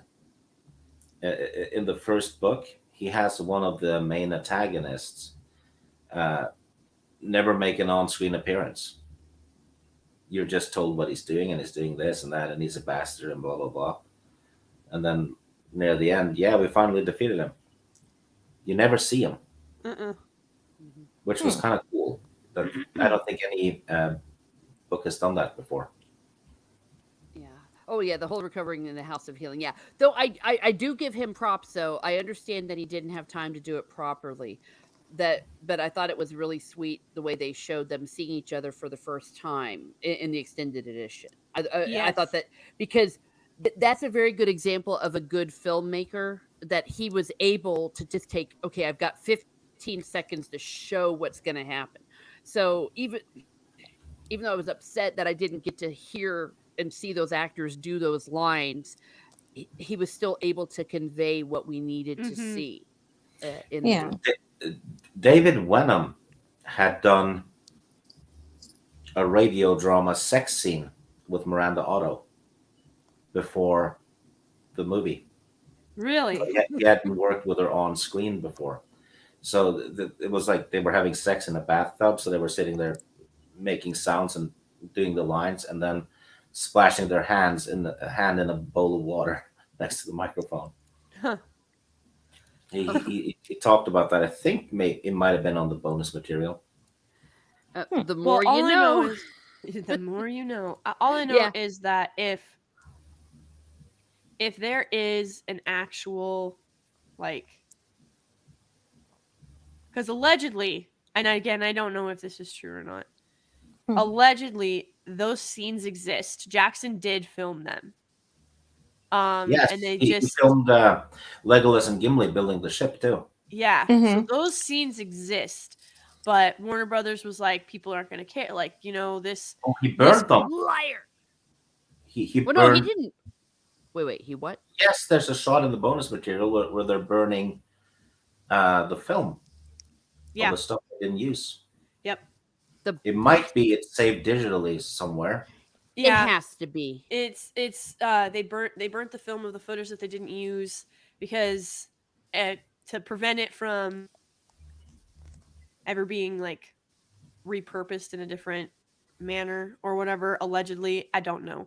Okay. But well, I'll tell you what. Well, we know that they filmed the wedding of Faramir and Eowyn. Yep. Let me see if I can bring that up. Because they talked about filming it, and I was upset they didn't, because it would have taken 2 seconds. It also would have taken them 2 seconds to have shown some of that stuff with Legolas and Gimli as well. I was very not happy about that. Let me see. It's coming. All they had to do was like do a little shot of Legolas and Gimli building the ship. Yeah. 10 seconds. Taken much. Okay, give me a second. I'm gonna make sure that I'm not gonna. But allegedly, there's still myself. like 6 hours of footage that we haven't seen between the 3 films. Yeah, there was supposed to be an attack and a fight when they reached Lorien, because the orcs were chasing them, which would have been a plot hole. How could the orc chase them if the bridge of Casa Doom was broken? Yep. They wouldn't be able to follow. Yeah. I'll tell you, that was a good thing I said that, because they did dox me when I came up with what I came up with. It said, my name, and then, do you want to do this? I'm like, that's why this stuff is so dangerous. Like with people's real names showing up. Yeah. Okay, I'm trying to find the picture. Well, you know the one I'm talking about. I do. Of Faramir and Eowyn, and I put it all over my Twitter. But it was a filming of their wedding, and it. Let me see. I'm gonna try to bring it up here. I was gonna say, Reni. You were there when I read about the Steward and the King. That's my. Yeah. I love it more than life itself. Um, it's just too bad. It's too bad that they didn't do it. Okay. Well, and if they didn't destroy the footage, now is the time to add it back and re-release the movies just to stick it to Amazon. Oh yeah, I'd go see it in a heartbeat. Yeah. Someone, I think it was a stream. Yeah, it was a stream I was on where someone said that he would go and pay movie. Sorry, he would pay movie. He would pay money to see every last unedited, just footage, random Yep. footage Wow. of what they did. I found it Oh, okay. on your Twitter. Oh, on my Twitter. Yeah, I think I put it on my Twitter randomly. Let me see. Oh, for frack's sake, why can't I get scroll down to it? You bastards! I was able to do it earlier. Here it is. Add to stream. There I am. Oh yeah, after 16 years. Oh, you can't. Wonder. It's I'm- on the thumbnail. Let's Here we see. go. There Well- it is. There. Oh, there they are. Go away. There has Yeah. been talk of releasing more footage lately, though. Yeah. I think they should strike while the should. iron's hot. And you know what? Like I said, that'll stick it to Amazon because Has anyone seen my husband? He disappeared with Aragorn's coronation. Heard he may be in Wrexham, Wales. Have sword will travel. Lord of the Rings, Faramir, Eowyn. Like, it's just. Look at them and look at her pretty dress. yeah. Like, she genuinely rivals Arwen. Like, especially in that dress. Well, yeah, it shows that she can be, well, and that's the other thing. They kept Eowyn's femininity even in the scenes that they kept. Yeah. That actress, though, has a bad agent. Because ever since The Lord of the Rings, she has managed to end up in some really shit movies. Yeah. Yeah. Oh, that was these were cut scenes. Yeah, Yeah. these were all cut scenes. Yeah. Wait, Reni, There I'm it sorry, is. were you about to say something? Oh no, just reiterating, I really do think they should re-release it. If they're going to talk about it, do it now. Like Yeah. squash Amazon's, squash their ego, re-release it, have everyone who actually thoroughly enjoyed the movies go and watch it and go, oh, you know what? You guys are right. Amazon's show is crap. It makes no sense. It has no validity. It sucks. Now's the time to do it because I'd pay to rebuy the movies my with God. a super extended cut. I would pay to buy it, and I would pay to go watch it I would spend 2 days in a movie theater. Yeah. Absolutely. Yeah. I would watch them again and I would collect them again. I don't know. You know Well, what, though? The Amazon show has managed to make the Hobbit movies better. Oh, I will agree. I rewatched the all of the 6 movies of Peter Jackson, and I was a lot more forgiving this time around. Yeah, I'm Though sure a it lot could of it was make. crap. Oh, I said that in a tweet. I was like, man, Trot must be way worse than I remember because the stuff in The Hobbit that used to just like make me never want to watch it again, even when your property makes the terrible CGI river scene not terrible, we have a problem. Yeah. I was gonna say because Reni, yeah. What were your opinion of the Hobbit movies? Yeah, I know we kind of briefly touched on them a while back, but I was excited that they had put The Hobbit into movie form, but I didn't think that 3 was necessary. I think it was the smallest book. I think 1 would have been fine, and it was overstretched out just to make the money off of it that they knew that they could. So for me, it was just overkill to have 3 movies. At the same time, there were a lot of things that they did that were faithful to the books, so I appreciated that, and I did like who they picked for the characters for the most part, but I just didn't think 3 movies was necessary. Yeah. And I thought the stuff with Legolas and Toriel was just ridiculous. Yeah, it was just, added fluff to give us some member berries for Legolas and go, oh, I know that guy. But we didn't need that. He kind of has to be in it though, because he was the prince. Well, So yeah, he would have been there. Well, Yeah, but Thranduil's in the Toriel doesn't book. but Legolas isn't in the book of The Hobbit. Not that I No. Well, remember. no, But his no. the dad world's is. totally invented.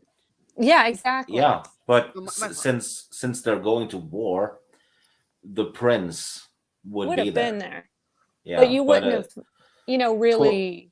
Toriel know. wasn't, there. She was just made up for the movie to have like a love story and all. But That was ridiculous. the Toriel character fit with the wood elf, with what we know about the wood elves and all that. So the character was good. It just she didn't have anything to do in that Yeah, she didn't belong there. story. Yeah, if they But had there was done nothing wrong with the Toriel character. She wasn't a Mary Sue or anything. If anything, Legolas is a Mary Sue in the look, movies. Gary it was Sue. It's a ridiculous. Yeah, Gary yeah. Sue. If they'd have just left it that when they visited Rivendell, and it's like, oh look, Legolas is here, and Legolas, even if Legolas had shown up and fought at the Battle of the Five Armies, but I mean, him having that little stupid love triangle thing, and it was just, it was for like the fangirls who wrote fan fiction Exactly. about him. Yeah, because in the book there isn't a single female character, I think. No, there's not. So They reference Galadriel. Well, there is, because it's And- Tom Bombadil's wife. Yeah, that's Tom in it. Bombadil's wife. no, she's not not in in The the Hobbit. Hobbit. Oh, that's right. Lord Yeah. of the Rings. I'm an idiot. Whoops. But Sorry. you've got no, but they reference Galadriel, but she's not actually like Galadriel was also in the movies, and it always makes Yeah. me giggle when they're just like, I love how Galadriel handled the necromancer, and I'm like, No, that's not. Well, That's- it's in the appendices of the Lord of the Rings. yeah, but it's not in the Hobbit. No, but it They takes very place at the briefly same mention it. time. Yeah, they mention So Galadriel. they kind of had to add that one. Otherwise, Gandalf will just be leaving for no good reason. Mm, You know? fair. I Okay, can forgive give you that that one. stuff. It just was suffering from too much butter. Not Yeah, enough. but- Not enough butter spread over too much bread or whatever that is. Yeah. Butter We also scraped have off to too keep much in bread. mind that Peter Jackson had 2 weeks. Well, to no, I prepare. forgive him, and that's why I forgive him. Yeah, like when I found out that he was not the original, like, Oh, head. he was a third.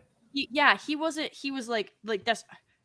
See, Stig, this is why you could never be Al-Anon, because you do not withhold information. You just cut people. You don't build up to suspense. You're just like so direct. I love Yes, it. But I would be a good druid. you would be a good druid, but not It's like, Al-Anon. I'd be because- like, yeah, you 3 are going on a quest, and Reni's gonna croak, yeah. but Wow. Teresa and Gravy will survive as a result. So Why do go I have do to it. die? Random. But no, that's what I'm saying. Like, what I was gonna say was when I found out that Jackson wasn't the original person that was supposed to head this, and then to find out he wasn't even the secondary person that was supposed to have head this, and that he had a grand total of 15 days to fix this mess, I was a bit more forgiving. Yeah, and they didn't even have time to do proper storyboards. No. And, but what I will go to my grave saying this. What he did with stuff that was straight from the book, that was lifted from the book, Oh yeah. it was great. Yes. Really, really solid. And the casting I thought was really solid, even though Thor and Oakenshield should have looked a bit maybe older and not as hot. I didn't care because it was Richard Armitage. You Yeah. can forgive that. I can forgive that casting. He was great, and the dwarves were great, and the I still say the way he did the riddles in the dark, and then Oh, the yeah. moment that where Bilbo decides not to kill That was so good. Smeagol. Mm-hmm. There's a cut out there. It's only, I think it's like an hour and 17 minutes, and it's literally called the Hobbit cut. And Uh-oh, did we lose her Oh. again? it all of Yeah, the non Hobbit cut. scenes, and they Her trimmed it. off. Yeah, they trimmed it down to like an hour and 10 minutes, and it's actually really, really good. Oh. Hmm. Well, that actually would be. I would watch that, and there was. I got to admit, and then when the Eagles showed up, like the Eagles are coming, that was good. Yeah. Well, And you can also tell who hasn't read the books because they're like, why didn't the Eagles just drop them off at the Mount Doom or do that? Like, they don't seem to realize that there's literally like a Lord of Eagle, like that. These aren't Gandalf's pets. He's No. like, he doesn't command them. They don't come at his. They don't come because he has power over them. They choose to come and provide aid. That's why, like, I don't think people understand the significance of the moth. Well, Because that's his plea asking for help. Like, and I'm using the visual from the movie, of course, but like, I think Jackson did a really good job of capturing that anxiety that Gandalf has, especially in the Lord of the Rings when he's not sure if he's going to escape or not, you know? I don't know that I really agree with the execution that Jackson did. well, there's another problem with the Eagles too. Let's say they have the Eagles travel with the Fellowship, right? Uh-huh. Or just one eagle for that matter. If that eagle gets corrupted by the ring, yeah. it'll kill everyone else. Yep. And take the ring, and then they'll have to hunt down a flying eagle to try and get the ring back. Yep. Jacob Ironside has a link to the 4-hour cut. I would be interested in watching that. And he says they removed all the invented stuff. Yansu asked, and Jacob did confirm that. Yeah, and it's just a silly little thing. It's almost like the whole stormtroopers can't shoot thing. Yeah, which is so dumb because they're basing it on the Death Star stuff. Yeah. Where they're ordered not to hit, so they can, so Han, Luke, and Leia can escape and lead them to the Rebel base. They literally say it in the movie. They let us escape. Yeah, that's why they keep missing. Yeah, and it became a little bit of a joke, but everyone knew. Oh, now it's made canon. Yep. Taika Waititi or whatever his name is. Taika Waititi. He made it a thing in the Mongoloidian season 1. Oh my gosh, Stig. And people cheered, "Oh yeah, stormtroopers can't shoot." Yeah, it's like, yeah, no, it's you who can't pay attention. Okay, and speaking of which, I just noticed that you gender swapped. No, I didn't. No, I didn't. It's a squirrel. But it's a girl squirrel. Yeah, it's got boobies. I thought it was a male. I thought you were doing that. I thought you were doing that in answer to Wilkins telling you to gender swap. No, I removed the blackface. Oh no. Oh, okay. Well, yeah. So yeah, he race swapped and gender swapped and species swapped. Okay, so that was an accident. But I love that. I'm gonna do this. Oh, now he's back to a dwarf. Okay. Flint Fireforge. Yeah. Hey guys, I'm gonna have to bounce. I apologize. Well, and I think I'm gonna wrap this up. We've been talking forever. We could talk for hours. We really could. But hey, I'm so glad that you were able to make it, and of course, as always, thank you for Stig for being here, and Reni A, and all of the chat. You all have been so cool and so many funny Gravy, things. don't bounce yet. Miss Martin has a story to tell you after the show. Oh, word. I don't know what it is, but okay. Well, sorry. You'll let me know when we get off. All right. I'm gonna go ahead and say goodbye, but just off the top of my head, I hope I catch everyone. You know, Shansu, you've been here. Keck44, thank you. Snail Messiah, Jacob Ironside, of course, Wilkins came in with his usual troll. Sort of Poopus is here. If I missed anyone, I sincerely apologize. Well, Matt G brought the bacon.